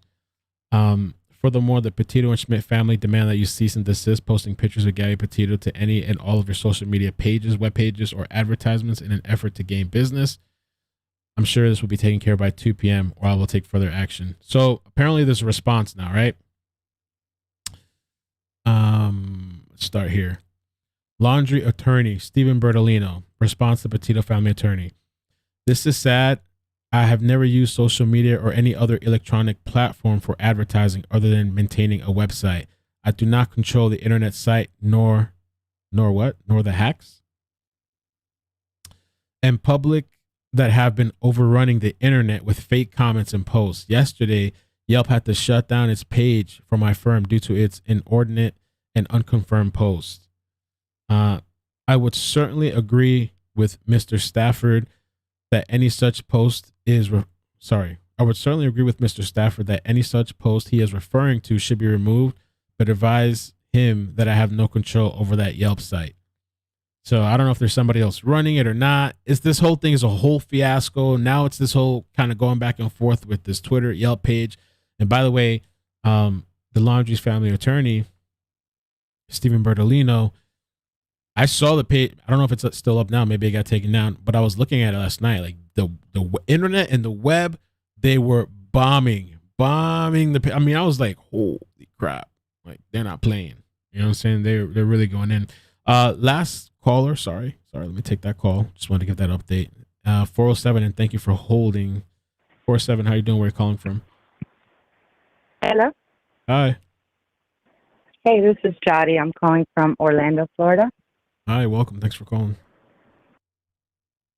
Thanks for having the show. I really got into these cases back in, I don't remember if it was 2018 with the Chris Watts situation. I followed it from the beginning. I remember seeing this come up, I know, right away. And he gives me this similar vibe of Chris Watts, the whole trying to seem very calm and collected. He's like mastered that. But I was questioning his sanity, and obviously she was honest about her anxiety. And when she said that he was trying to take the keys and telling her to calm down, if you have anxiety, I suffer from anxiety, that would cause me to kind of not act, 100%, especially being that age. She's my daughter's age, or was my daughter. I just feel really bad for the family, and seeing how this is unfolding. The father did ask for help from the media, from whoever. I believe that's why so many people kind of like gave it a second look or just followed up with it. From the beginning, the witnesses, should have been followed up with the cops at least to confirm if she's okay. Because at that point, she was sobbing. She seemed so overwhelmed by everything that was going on in the video with police. Why would she call the police if something did happen after that? If they were siding with him or saying that she was the aggressor? If something did happen within those 10 days or 2 weeks or whatever time was in between that. And then when he did come back, they did say he right away lawyered up. And obviously he knew they were going to find the body. Then he disappears. The parents are telling the police that he went to this one place and that he left with a bag. I wouldn't trust what the parents said. You know, people were trusting that the cops were at least keeping an eye on him. If not, I think the family would have had a private detective follow, or, you know what I'm saying? Right. It's kind of sad. But I feel since he saw the media was kind of speaking up, the eyewitnesses of other calls that were coming in, and that's when I think he said, I got to go. And I don't think that he is where the parents said he was. Because they weren't honest from the beginning. Why would they be now? Right. And he might even be waiting for the autopsy report to then make a decision if they have anything on him or not. If he is that type of thinker, you know what I mean? Right. Yeah. I just wanted to mention that. And I'm happy that everybody comes together in situations like that. Right. Thank you. I appreciate your call, and thank you for watching. You're welcome. Bye-bye. Bye. Okay, so I've cleared up the calls for now. I wanted to talk about a couple of things. Thank you for everybody that called. A couple of things I want to talk about. I may open it up a little bit or not. At 3, I have to go. Let's talk about this real quick. So supposedly, this was an article that came out this morning. Brian Laundrie reportedly shared cryptic messages on Pinterest. Now, I don't know about this stuff, right? Like, as far as like, did he knowingly previously do these kind of things and this sending a message? Maybe, maybe not. I do know with a previous story, unrelated, there was a girl, a missing woman. It's just to briefly, it's a local story. She was living with her parents. She was like 20 something years old, and they were in the Mormon religion. And I believed, we didn't know what happened at first, but she went missing. It's believed that she left on her own. She even picked up her phone, supposedly texted 3 of her closest friends, and then disconnected her phone again.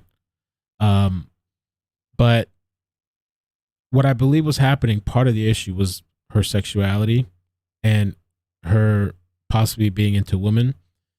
And before I had confirmation, and I can't say how I got it, there was things on Pinterest that you could see, and even on her Instagram, that kind of pointed to that. And it was really unfortunate because she wanted, I guess, somebody to talk to, somebody to understand her.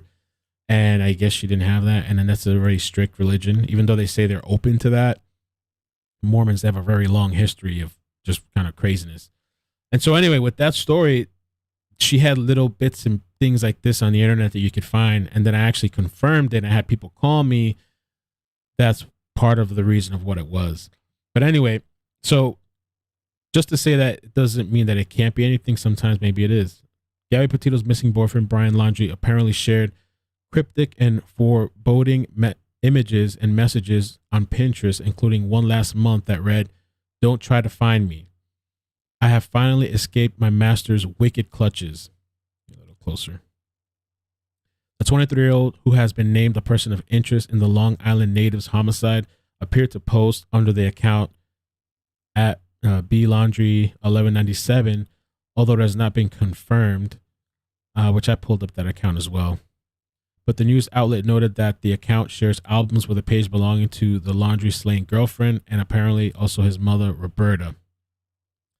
Social media sleuths who have, I don't even know how to say it, opined about their theories and shared their online discoveries about the mystery have focused their attention on Pinterest, where Laundrie apparently pinned a post titled, the opposite of lost, the outlet said. It says, "Don't try to find me. I have finally escaped my master's wicked clutches," reads the post with an image of a purple and pink clouds that appears to have originated from a missing dog flyer in Oregon in 2006, according to the Sun. They're going to kill me with the pronunciations. But there's this post here, the opposite of lost. Don't try to find me. I was looking on his Pinterest. I couldn't find it, but I'm sure it's there. There's so many posts on there, so I didn't have time to look through all of it before I came on. To others, I say, join me. Bite the hand that feeds you. Viva la libertad. Pierre, it adds. It was unclear when the item was posted. Another post in the folder titled "My Heart" contains a quote from the 1999 movie Fight Club, which I saw that reads, "It's only after we've lost everything that we're free to do anything." About 5 weeks ago, a post in a folder titled "Bleak" referred to the book Burnout, or Burnt Out, How to Cope with Autistic Burnout, according to the news outlet. So just all these little kind of weird quirks that are popping out. Burnt with Zine, How to Cope with Autistic. I don't know, man.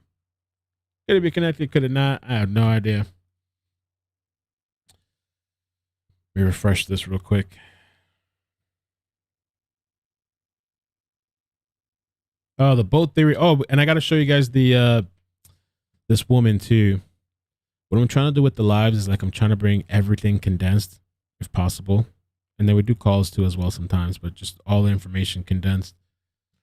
And I talked about this a little bit earlier. I showed you guys that clip. The theory, which is gaining traction on Twitter, appears to be born out of a unfounded claim that Laundrie went live on Instagram for a matter of seconds on Monday.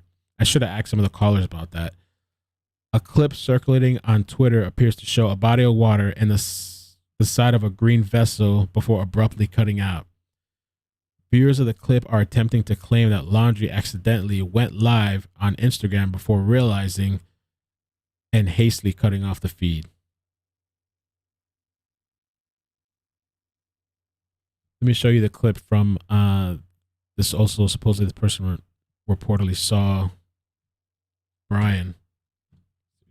And he was very kind on August 26th. So I saw Brian Laundrie parking his van August 26th at Spread Creek. So I'd already reported to the FBI what I had seen, so I wasn't 100% sure, but now that there's dash cam footage of the van where I saw it, I'm 100% certain that I did see him parking his van. And he was very kind of awkward and confused, and it was just him. There was no Gabby, but that's only because as a van lifer, I was checking out their van, and I was checking out to see if it was a couple or a solo dude. So it was a solo dude as far as I could see, unless she was in the back somewhere. But when I pulled up, he was driving still and hadn't yet pulled over. So I was like, hey, what are you going to do? Are you going to get over? Or are you going to let me pass? Because it's only one car width of a road. And he kind of pulled over like halfway and made me drive out of the road to go around him. So I thought it was just really weird. And for a timeline, it was parked on the 26th, I believe. So I saw 26, what? August 26th, 8:10. Continued to see the van until August 29th. Somebody here commented that kind of made me laugh. It has the most likes. It says, why are there so many people connected to this case? What I feel like everyone is connected, like the show Lost, which I kind of started watching that again recently. Watched it a long time ago, but that was kind of funny. Quick, let me read some of the super chats. I'm sorry I didn't, because of the calls, I didn't get to the super chats, so I just want to go through them. And maybe, can I do this? Let me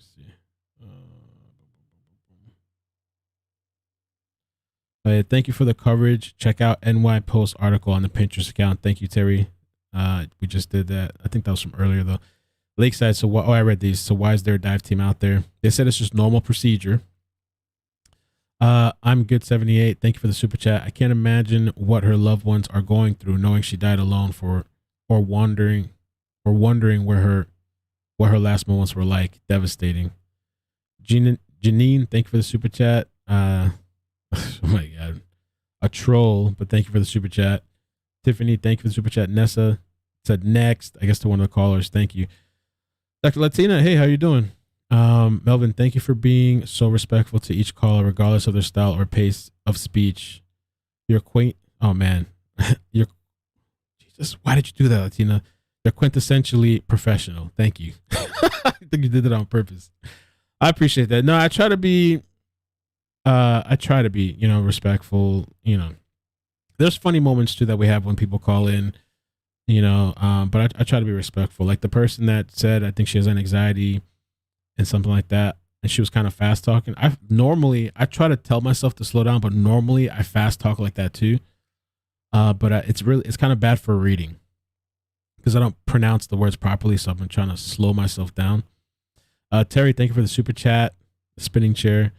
Sudges, I don't even know what that says, but thank you. Has anyone been in touch with any of the friends from New York? Have heard something that her friends did not like him in NY. Thank you. Good coverage. Groundwork, Melvin. Thank you. I actually have a picture to show you guys too, which I saw a lot of people talking about. I'm going to get to that after this. Kal-El, thank you. This will turn out to be another satanic ritual sacrifice. He will have gone crazy after hearing voices calling it right now. All right. Thank you. Marilyn, he's hiding and got help from his parents. 11 days, hashtag 11 days. And somebody was trying to contact me somewhere via email. I'm not sure who it was. Somebody was trying to contact me. Can you resend the video? Resend the email? Because I'm not sure who it is. So if you double send it, maybe I can tell. Because I got multiple emails. Any confirmed scent trails of Brian Roto? Thank you for the super chat. I haven't heard any confirmed scents. I think if they did, they probably wouldn't tell us until maybe later on. I think that these people are searching so hard. Maybe something's come up while they're searching, though they haven't said that. I'm just speculating. Or maybe a scent's come up, or maybe they found things out there that are like, okay, let's go harder. I mean, they're really, really searching that place. Dive teams, helicopters, drones, boats on the water and stuff. Somebody said, maybe I shouldn't say that. Thank you, Peter, for the super chat. I don't want to encourage people to do any harm, physical harm. Maryland, the parents are involved. Thank you for the super chat. Ash, thank you for the super chat. HH Habit is the mama DA. Just saw that in chat. I heard rumors about that. I have no confirmation about that. I heard the mom's in DA. That was just rumors. Somebody said somebody in the family is a cop. No idea. I did have somebody that contacted me though about the TikToker that we were talking about yesterday that pulled up, that accessed the fake accounts, Instagram fake account, Gmail, and got into the account and found the 2 last numbers of Brian's mother. Somebody was sending me like really detailed information about the family and that it is the mother's phone number, that they do have like a family plan and stuff, and her 2 digits do end with those. I think it was 57. So I mean, there may be validity to that.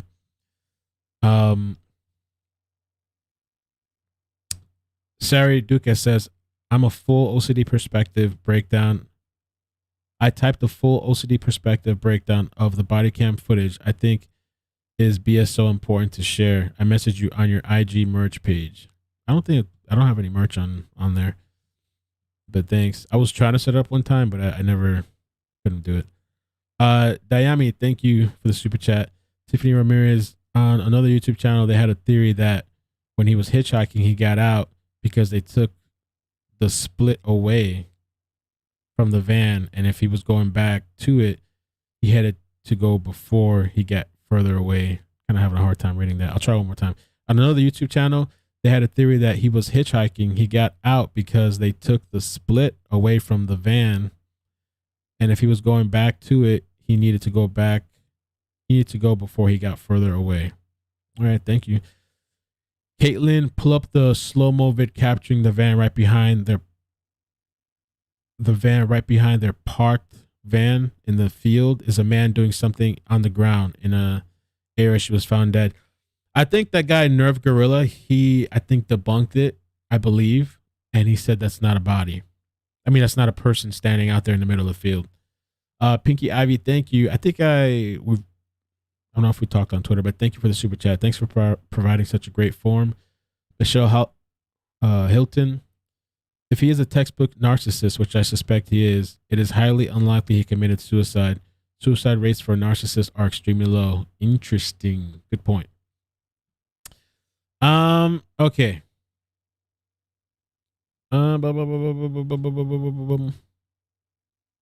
Okay, there's this weird picture that surfaced. People are saying, I'll just show this to you real quick. I don't know where I think they got this from. I forgot where they said they got this image from.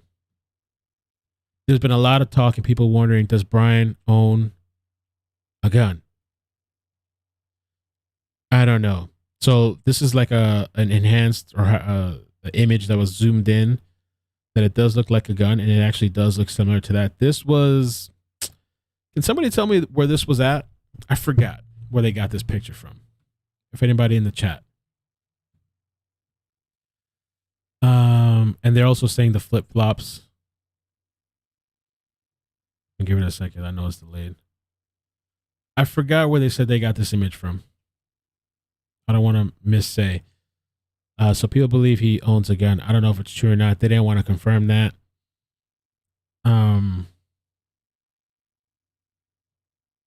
TikTok. All right, thank you guys. TikTok. The gun is on the book Brian was reading. Oh, okay. So that's a really interesting image going around. I saw it since yesterday. But I know it's probably been around. People have been talking about it for a while. Yeah, I see the flip-flop too. Right there. People have been pointing that out. That was Grand Teton on the 27th. Thanks, Mars Life. It's kind of weird, huh? But yeah, it's so it's on TikTok, and what I remember is supposedly she has a video that flashes really fast, different photos or something, and I guess that's one of the photos.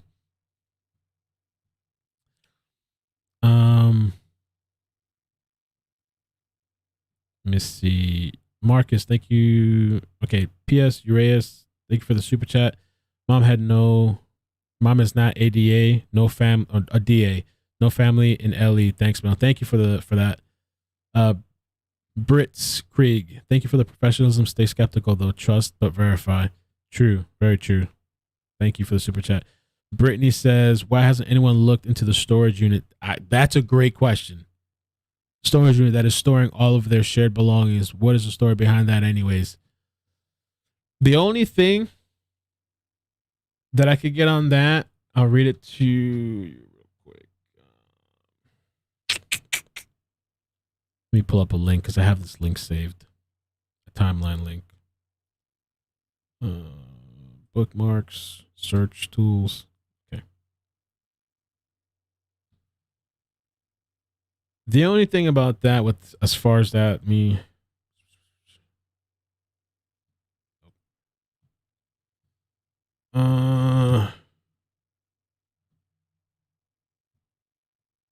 okay. And this was supposedly from Gabby's mother. I'll just read it real quick. Gabby's mother states in an interview that Brian had flown back to Florida mid-trip to help his father move his and Gabby's belongings into a storage unit. Gabby's mother states that she wonders why it was necessary to move Gabby's things during their road trip and what became of her stuff. This trip allegedly occurred between the 17th and 23rd, which I don't know. I haven't seen confirmation of this, but the mother said it, and supposedly people have been talking about it. During this time, Gabby was staying at the Fairfield Inn. But yeah, that's a good question. I mean, have they looked? Have they checked the storage unit? You know, do they have access to that? Would they need a search warrant for that too?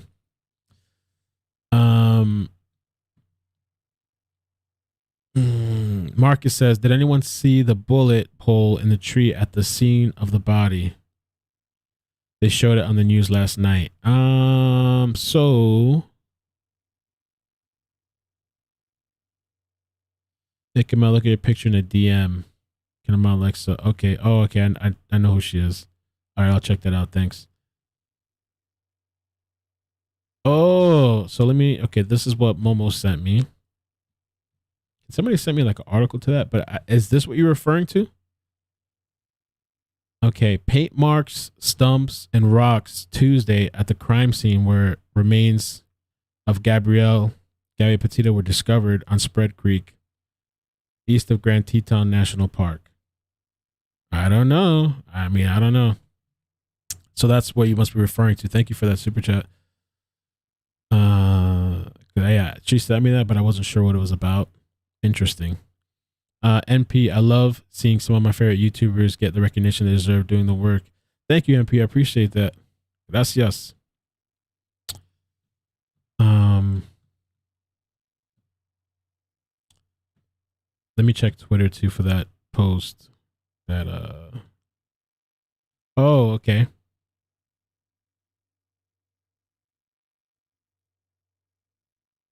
I'm a little late, but good at sourcing.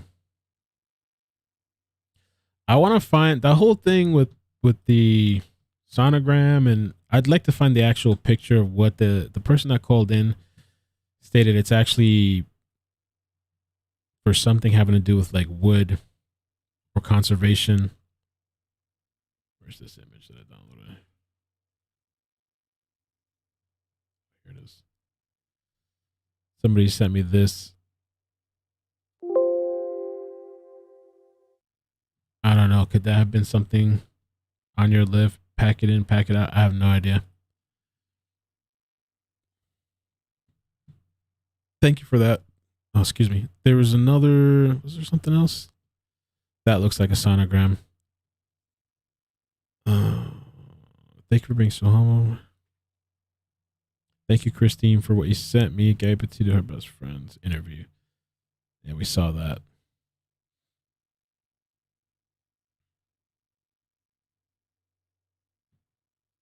Except, oh, this was last night.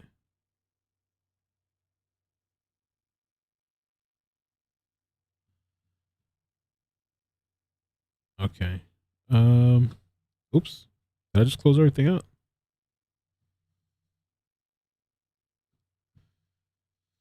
Let me see if there's anything else for Brian. I'm gonna look up for anything else that we can squeeze in. I think we should probably call it for the calls. I think because it's really close to I'm supposed to do this interview and I want to prepare a little bit.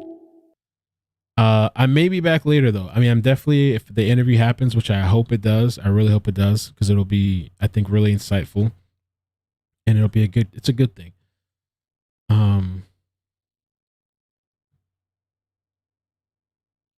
But that's it with Brian.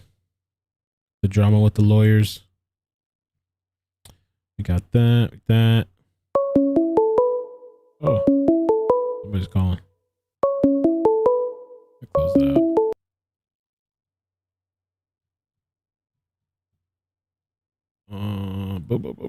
Maybe I'll read the chat a little bit and see if there's anything else, but I think that's it. Let me do a quick search. Let me see if there's any other live shots. Let's see what they're saying here real quick on WFLA. They've been having some pretty good coverage too. Let me see if there's anything they have to say. I can read it. I have it right here. May I? Yeah, do it, please. Brian Enton. What Stephen Bertolino's office is saying is here, I didn't post anything. It's users posting things to my Yelp account. I wondered that. Yeah, no doubt. So we just talked about this. We're ahead of the news. Kind of. Brian is the news. Have flagged the account here and are monitoring it very closely as far as the activity. So it's almost like a users. harassment in a way, right? Look at this guy. An online harassment. Unfair criticism, I'm going to tell you, because, even the worst individual in the world gets a lawyer. Yep. We're not saying that's Brian's a person of interest, but everybody gets a lawyer. That's why America's justice system is considered better than many. So. A few more questions and comments here. Somebody sent me this on Twitter, Ivy. I haven't watched it, so again, take it with a grain of salt, because everybody's seen Brian now, so I don't know what's what anymore. But somebody said, I need you to watch this. Let's check it out. You guys, excuse my French, but I'm freaking the fuck out. Someone saw Gabby Petito and Brian Laundrie fighting in a restaurant. For IG. Can I actually, Okay, let me play this and I'll try to pull up the IG. Matt and I just realized, because I don't know, because I'm a freaking dumbass and I did not put two and two together, that we not only saw, but saw like a blowout of a situation between Gabby Petito and Brian Laundrie in Wyoming when we were there. I'm freaking the fuck out. Yes, we have already talked to authorities. Like, how I did not put two and two together that this happened, like, I don't know. So I'm following this case. Matt's not. He's a guy. He has other shit going on. He could probably care less. I'm filling him in on this case a couple days ago, and I guess maybe he Googled it and saw a picture of Brian. Matt has an insane photographic memory. And so for 2 days now, he's like, I fucking know that guy Brian. Like, I don't know how, but I know this guy Brian. Like, I've seen him before. When Matt says that, anyway, we were in Wyoming. So Matt woke up this morning and he's freaking out. And he's like, oh my God, I know how he looks familiar. Nina, we saw them in Wyoming. They were the couple fighting at the restaurant. We were at this restaurant, you guys. Friday, August 27th, 1 p.m., sitting right next to them. They got kicked out of the restaurant and were fighting with the hostess. They were fighting with the hostess. She was hysterically crying. And she walked out and she was crying and she was staying on the sidewalk. And I was watching the whole thing unfold. My question is, and I'm going to play it, why not state what restaurant? Can we get a name of the restaurant? Can we try to verify that? Why just refer to it as a restaurant? What restaurant? I would think that's pretty significant, right? And he walked back in the restaurant and he's fighting with the hostess. And I didn't know what happened. I don't even know if they got kicked out, but they like left abruptly. And like she was standing on the sidewalk crying and he walked back in and was like screaming at the hostess and then walked back out. And then he walked back in like 4 more times to talk to the manager and to like tell the hostess off. And like all right. That's it? I'm calming. Where's the rest of her video? Or that was her video. Let me see. Did she post it on?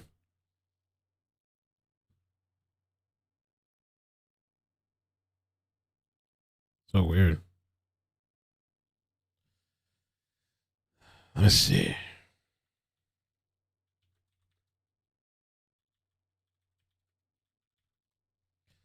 That's weird, but I would like, yeah, I think we should get a name of a restaurant because the whole thing with the double homicide with Kylan Schulte and Crystal Turner and Brian and Gabby, Woody's Tavern, they responded on Facebook. I covered that story. They said this and this is true and this is not true. So why not mention a restaurant? Right? One of the most important things. Oh, part 2. All right, let's check it out. Maybe she says something. Here's part 2 and there's part 3. Oh, Lord, it's a saga. Okay, here we go. This situation, like, Let's it see. just Who knows? And I want to give the benefit of the doubt, but with all the craziness that's going on now, it's just like, damn, you don't know. it's like man. left my memory. Like, we stayed in Wyoming for another 4 or 5 days for a wedding and we just had like an amazing trip, and like I didn't think about the couple fighting in the restaurant ever again. But Matt like knew he had seen this guy before and he could not drop it, and then it just like clicked this morning. He woke up out of bed and he was like screaming bloody murder, and he was like, oh my God, I know, I remember it was them in the restaurant. And it just like, I felt like my blood like left my body. I was like, oh my God, like you're right, like it was them. It's just crazy. It feels surreal. Like now I feel, I don't know, just it was weird. And I remember this is, oh my God. Okay, so I'm going to try to go like more into detail now. I just wanted to get like the general, just like the gist of it out there. I feel like I'm going to cry. This is so fucking weird. Ooh. Oh, yeah, interrupting for a second. We have another interesting, thank you, Rob, for sending me this. Something about Brian's ex, talking about her experience. Make sure it's a woman. Yeah, Rose. Okay, her experience. So let me finish playing this and then we're going to read that. I went to the bath. They were sitting right next to us, like right fucking next to us. And we were both sitting right by the hostess stand, right by the front door. I went to the bathroom. I came back and they were like abruptly leaving, like something happened. At first, my first like, thought was like they were displeased with the service and they were walking out, or they were trying to get out of paying their bill. But it was kind of like a scene. And I was like zoned in for some reason, and Matt was like on his phone, and I was like, babe, like put your phone down, like something is like going on. You guys, it was like a fucking scene, like something that doesn't happen every day at a restaurant. The way he was acting, she was crying, she was upset. This had to have been right before she died. So she walks out, she's upset, she's crying, and he's like more angry. Like you could tell like it's more sadness for her, and she's crying for some reason. I don't know if she was embarrassed or what, because I don't know. I couldn't hear. I don't know what was going on. I could just see what was unfolding. And so she's standing on the sidewalk. I could see her through the front door, and she's standing on the sidewalk crying. And he walks out with her, but then like right away turns around, walks right back in, and he's, you know, kind of like violently like talking to the hostess, and you could tell he's angry, and they're just kind of like doing the whole like please hope there's not a part 4. Okay. What restaurant? Where's the witnesses? The hostesses? Inquiring minds want to know. Bolonga. The restaurant should have security cameras. If the story is true, I hope the FBI is getting a search warrant. Somebody replied. Oh, she's on Facebook as well. Mary Piglets. Between 1 and 2 p.m. Jackson Hole. Okay. All right. I'm just freaking out because we connected the dots. I realized it was them. I'm calling the restaurant as soon as they open for surveillance. I mean,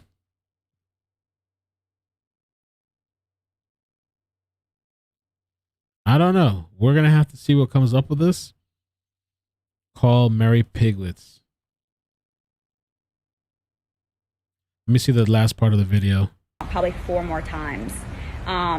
Just to kind of make a scene and just to get his point across, which, you know, I don't know what that was. I really don't know what happened, but she and she just apologized. I think she was telling him like, come on, like just drop it, let's go. And she like looked at the hostess and she was just like I'm sorry. And that was it. And it's just like I don't even know. I don't even have words right now. It's just weird. It's crazy. And I would have never remembered that. I would have never, like, I was so obsessed with the case and the story, and like I didn't even really think for the longest time at the fact that we were in Wyoming at the same time as them. Like it didn't even cross my mind. And that story of like a couple fighting in a restaurant or that, you know, that situation, I would have never thought of that. Like I said, Matt, he just has this like extremely like strong photographic memory, and it just hit him. And without a shadow of a doubt, I'm 1,000% positive it was them. Just pauses right there. Oh, somebody is screen recording. All right, so maybe that's something we'll follow up on later. It's interesting. We'll see if they can verify it. Mary Piglets. I saw somebody in the chat like, what the F is a Mary Piglet? So apparently it's like this Mexican grill restaurant. It's in Jackson, Wyoming. And that whole little town, there's a town south of Grand Teton, I believe, if I'm remembering it right. And there's a place called Jackson Hole. They call it different names, and it's a little town. But you know, I guess this is the place they're referring to. And if you remember, in one of the TikTokers that stated that Brian had gotten in her vehicle with her boyfriend and Brian sat in the back. I forgot. Did she say a timeline? Brian got in the back. He was trying to get to Jackson. He said Jackson. Oh, crap. He said Jackson. So I don't know. Did she say a date?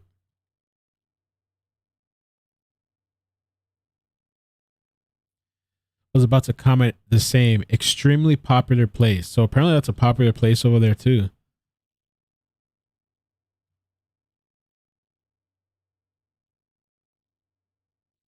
The Mary Piglet is a 3-minute walk from a gallery they appear to have been near and caught on webcam.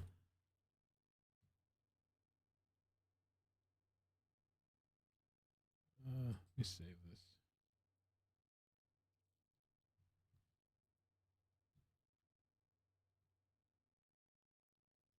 Mount Trails Gallery. Oh. Oh.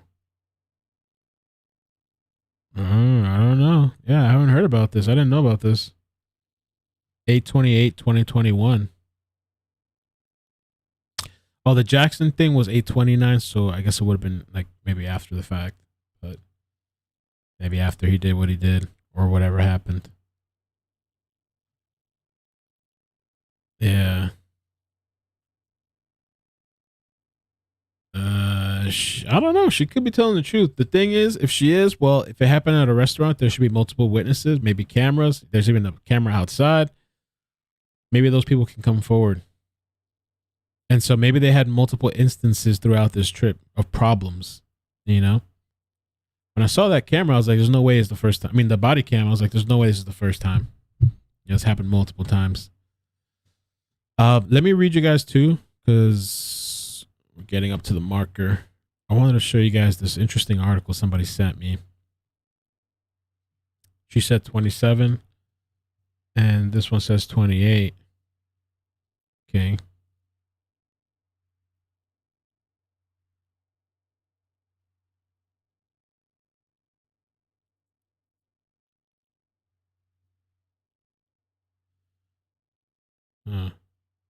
Is that them? Wasn't the van already parked near where they found the body? The videos from the 20. Well, the videos from the 27th at 6 p.m. This is dated the 28th. I guess he didn't kill her on the 27th. Then it's just strange that her body was found in the same location. On the 29th, Brian was picked up by a couple and said they had been camping alone for days and needed a ride back to his van. So the 28th would have not been possible because she was already dead. I don't know, bro. I don't know. This is a mess. A mess. A mess, man. I'm gonna let the sleuths break that down. It's a mess. Oh my God. But let me pull up this other article. Let's see if I can find it. Now I got too many windows open. You know how you start just digging and searching, and my plan was to keep the screen clean. Let's close all that. That was Grizzly. Brian. Did that already.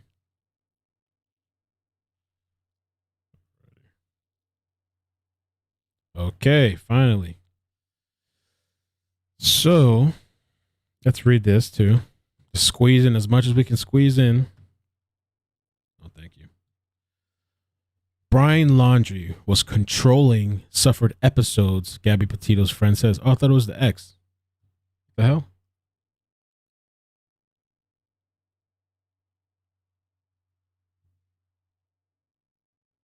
Oh, okay.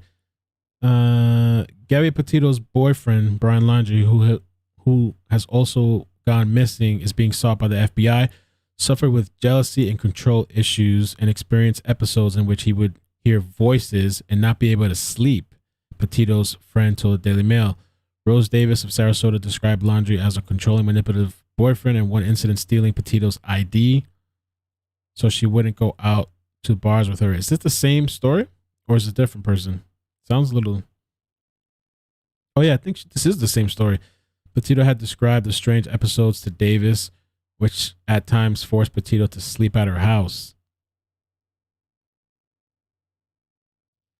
He's got these jealousy issues and struggles from what Gabby called these episodes.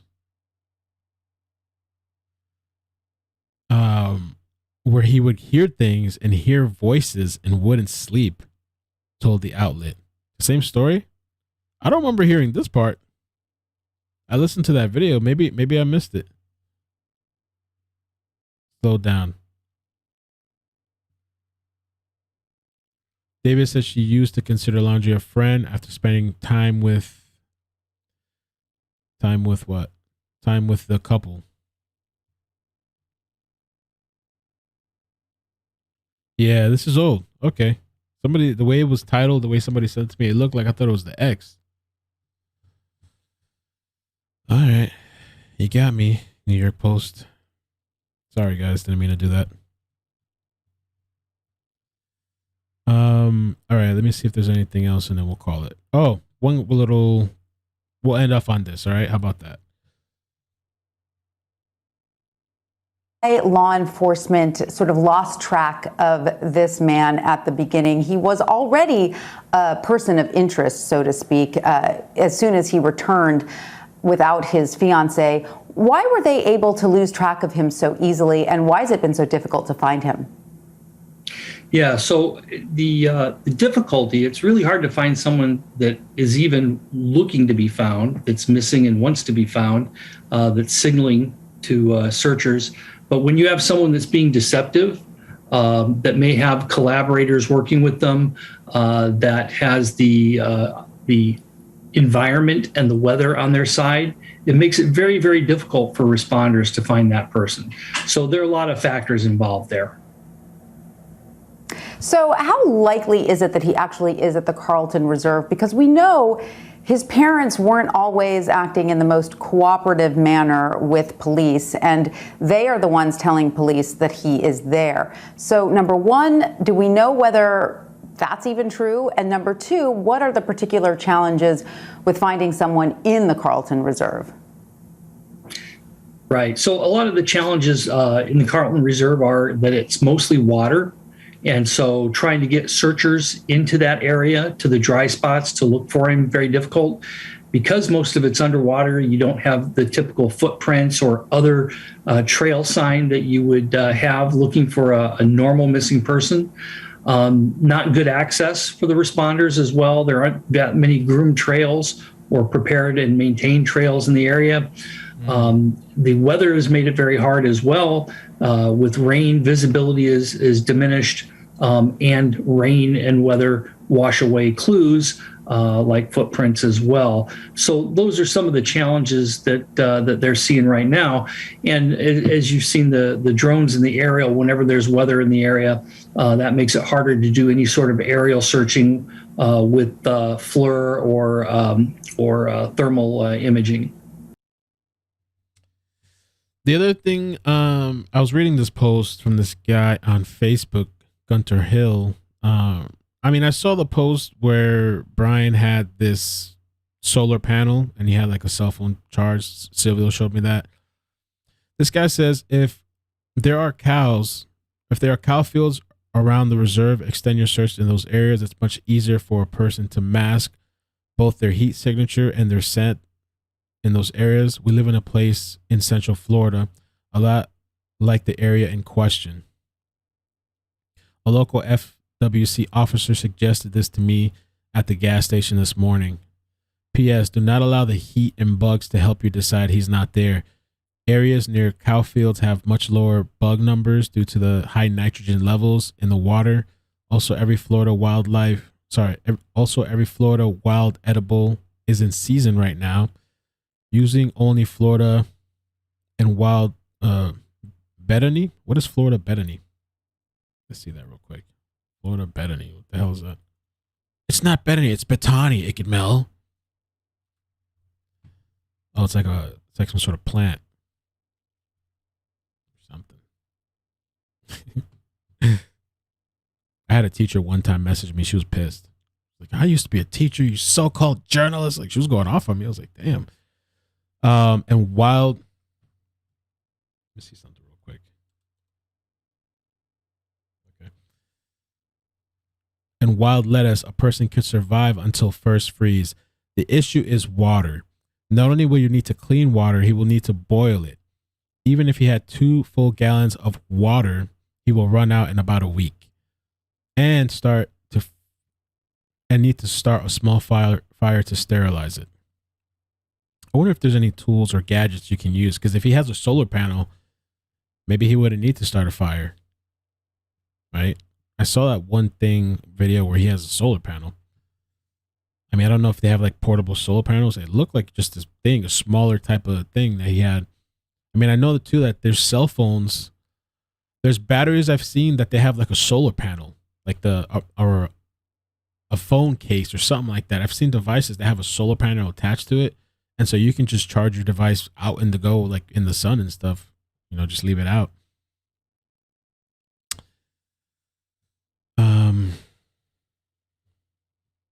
That we covered the cryptic messages.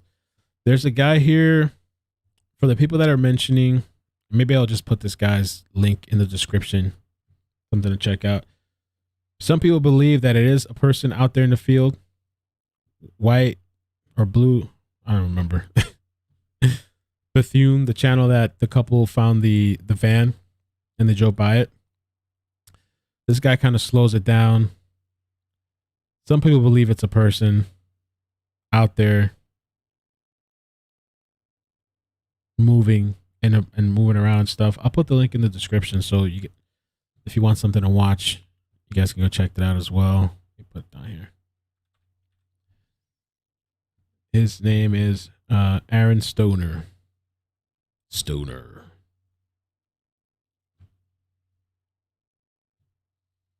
Any last updates? People are saying Mary Piglets is the restaurant she was supposed to be at when Gabby and Brian were fighting. Who? Let me see. Who was supposed to be at?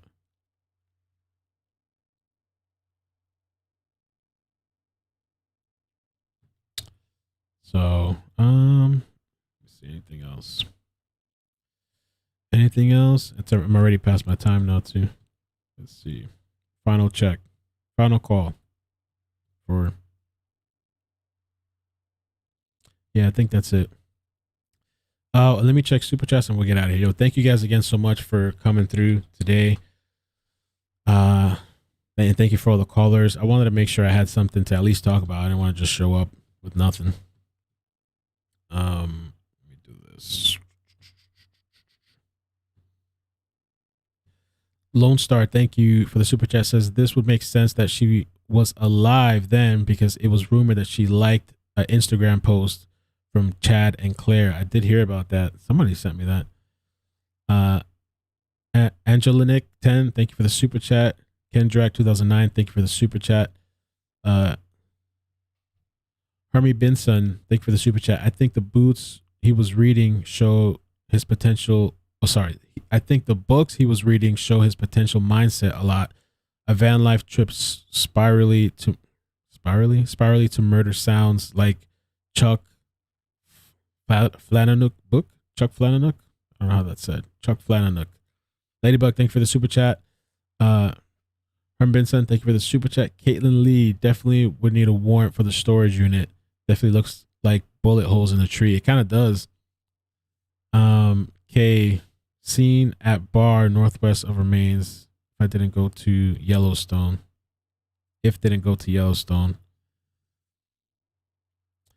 There was one up on a tree that was still standing. It was labeled 16. Also label number 16. I think somebody sent me a picture.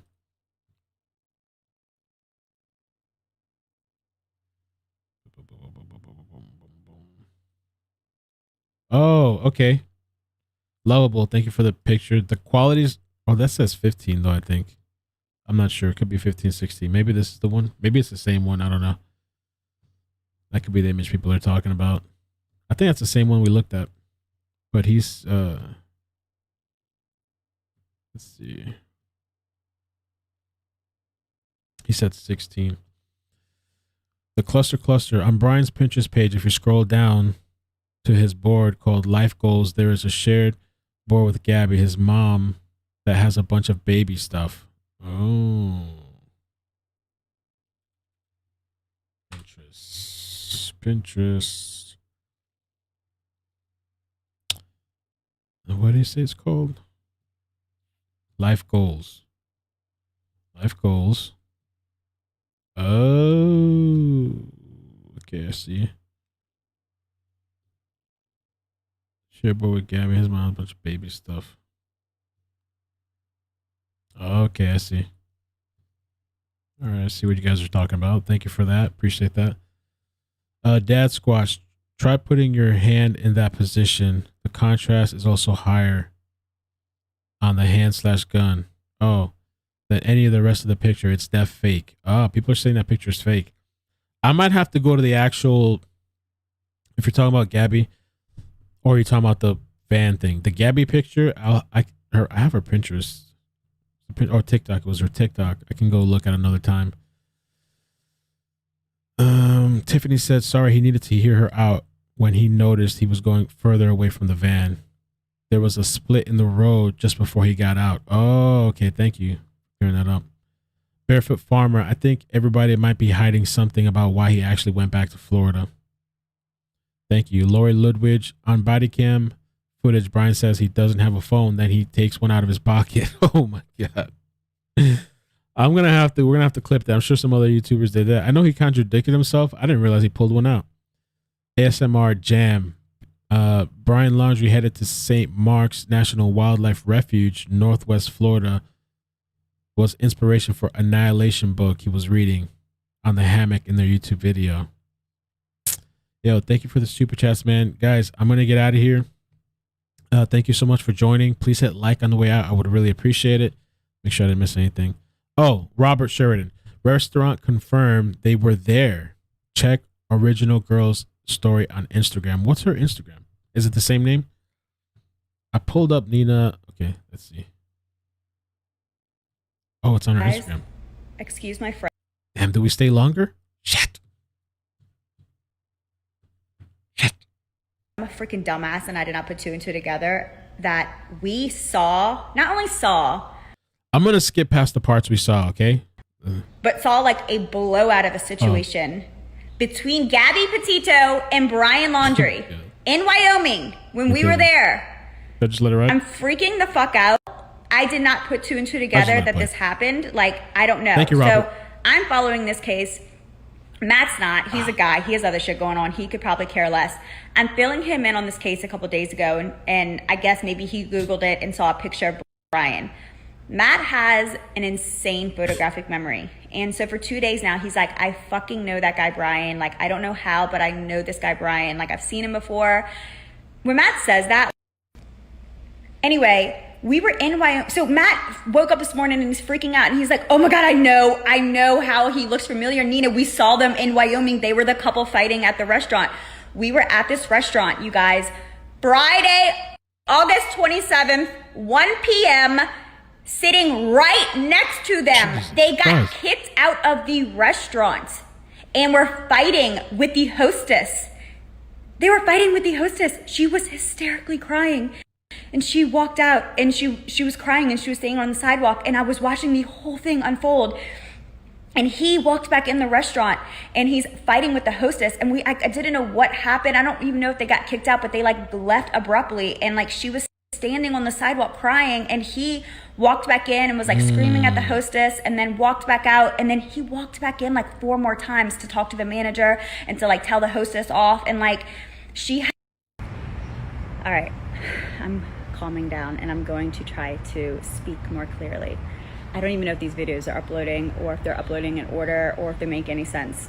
I'm just like freaking out right now. I'm having like an out of body experience.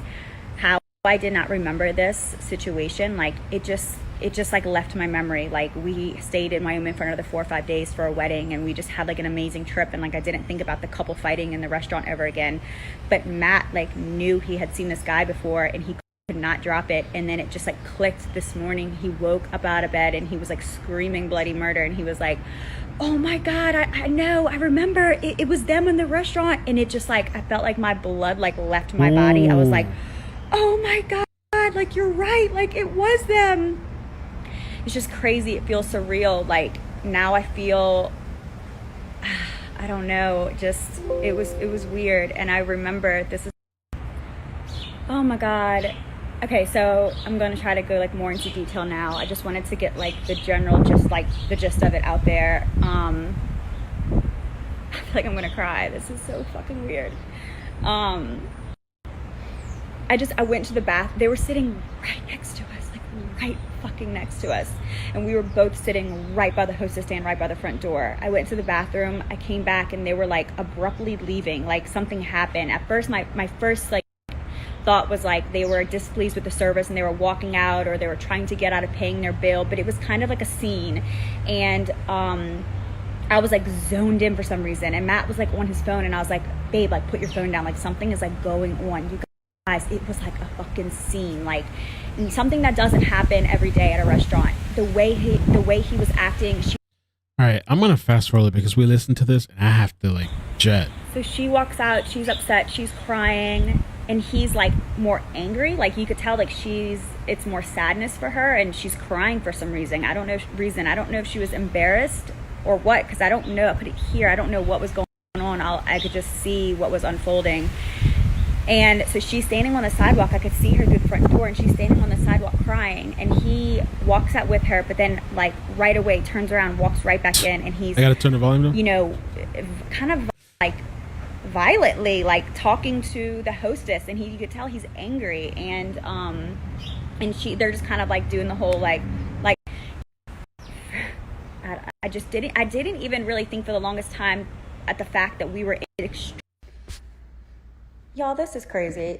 I am like, I'm like interested in the case, but I am not like that heavily invested. One of my best friends texted me, who is very invested in this case, and was like, you have to post this in a Facebook group.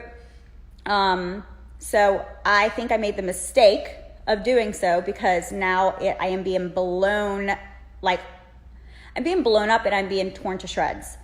I have no reason to fabricate a story like this. Could care fucking less. I'm literally just putting the story out there because, one, it's crazy, and two, I just figured it could help in piecing together the timeline of what happened up until today. I don't think that anyone actually stated that they saw them on the 27th.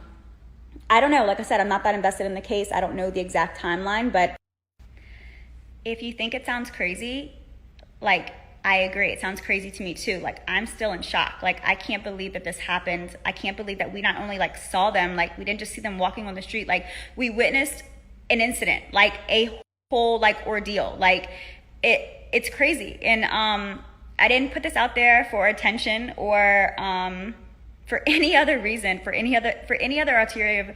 I didn't have any motive. Simply just wanted to put this out there because, one, it's crazy, and two, I hope that it helps with maybe adding the timeline together of what happened leading up to her death. And that's it. So do what you want with the information, or believe me, don't believe me, I really don't care. That's that. So hopefully we get some surveillance from the restaurant and it can help somebody figure this shit out. To everyone who cyber bullied me, restaurant to confirm they were there. Be kind. And definitely don't harass people. Don't go, like, people take things to another level. Don't, like, people just, the internet's crazy. I'm going to read you this message, okay? Not my post or message. Someone else messaged the restaurant to legitimize a story and post me on this FB and tag me. Let me show you the better close up of that. Okay, so the Mary Piglets Mexican Grill, 9:42 a.m. I'm sure the FBI has contacted you, but please release footage or statement asking for anyone in the restaurant on August 27th to come forward and say what they saw happen between the couple fighting with the hostess. Any tips are helpful information, and the public has pieces together everything in this case. Like, you make things, the faster and better it can be for results. Video footage can connect all the dots. I understand if it's deleted, but if so, please ask people to come forward, especially manager and hostess. Thank you. R.I.P. Gabby. Yes, we are aware. Thank you. Oh, thank you. Thank you. Jesus, I can't read. Thank you. Has FBI or law enforcement been in contact? If so, was there footage? They're probably not going to answer all that, but it'll be interesting. We'll see what comes up. Maybe somebody will be able to confirm it more. Yeah, but definitely don't attack people and go crazy or like dox people or any of that crazy stuff. I understand people's hesitation and asking questions like, what restaurant? And so now we have the restaurant. Let's see what comes of it. I'm sure this will probably be on the news and everything else, maybe, if it's confirmed. Real Dana, hey, what's up? Thank you for the super chat. I hope you're doing well and amazing. Great channel you have. And thank you, Robert, for that. The story. Michelle Hilton, I agree with John Walsh, but I think that interview will do more harm than good for the trial. Defense will argue for a bench trial now, I think. C Press, thank you for the super chat. All right, I'm gonna end off. I'm supposed to do an interview. I gotta go. But you will hear from me. You will hear from me later. Hopefully this goes through. And if it does, then you guys will have a video. Okay. So thank you so much for coming through. Please hit like on the way out. Love you guys. Take care. Be safe. And peace. Thank you for all the people that contacted, call, everything. All right. Bye.